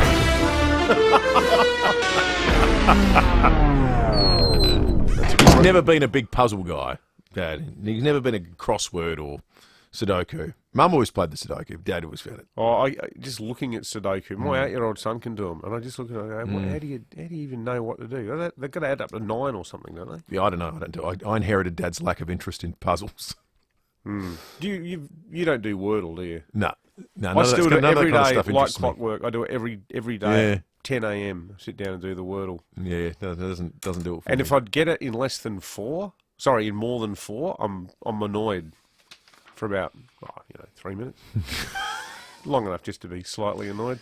Hey, if Wordle isn't entertaining you enough, make sure you get along to the Rowie and Timmy G barbecue in the car park for the Showdown. They're bringing it back. It's the only way to enjoy football. For your chance to win your way there, including tickets to the big game, you can register now on the 5AA Player or 5AA.com.au and then tune in tonight from 4. Listen out for your name and you'll have 30 minutes to call in to win.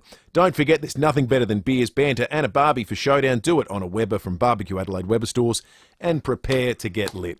Big thanks to everybody who took part in the show this morning, particularly Ash, the lucky winner.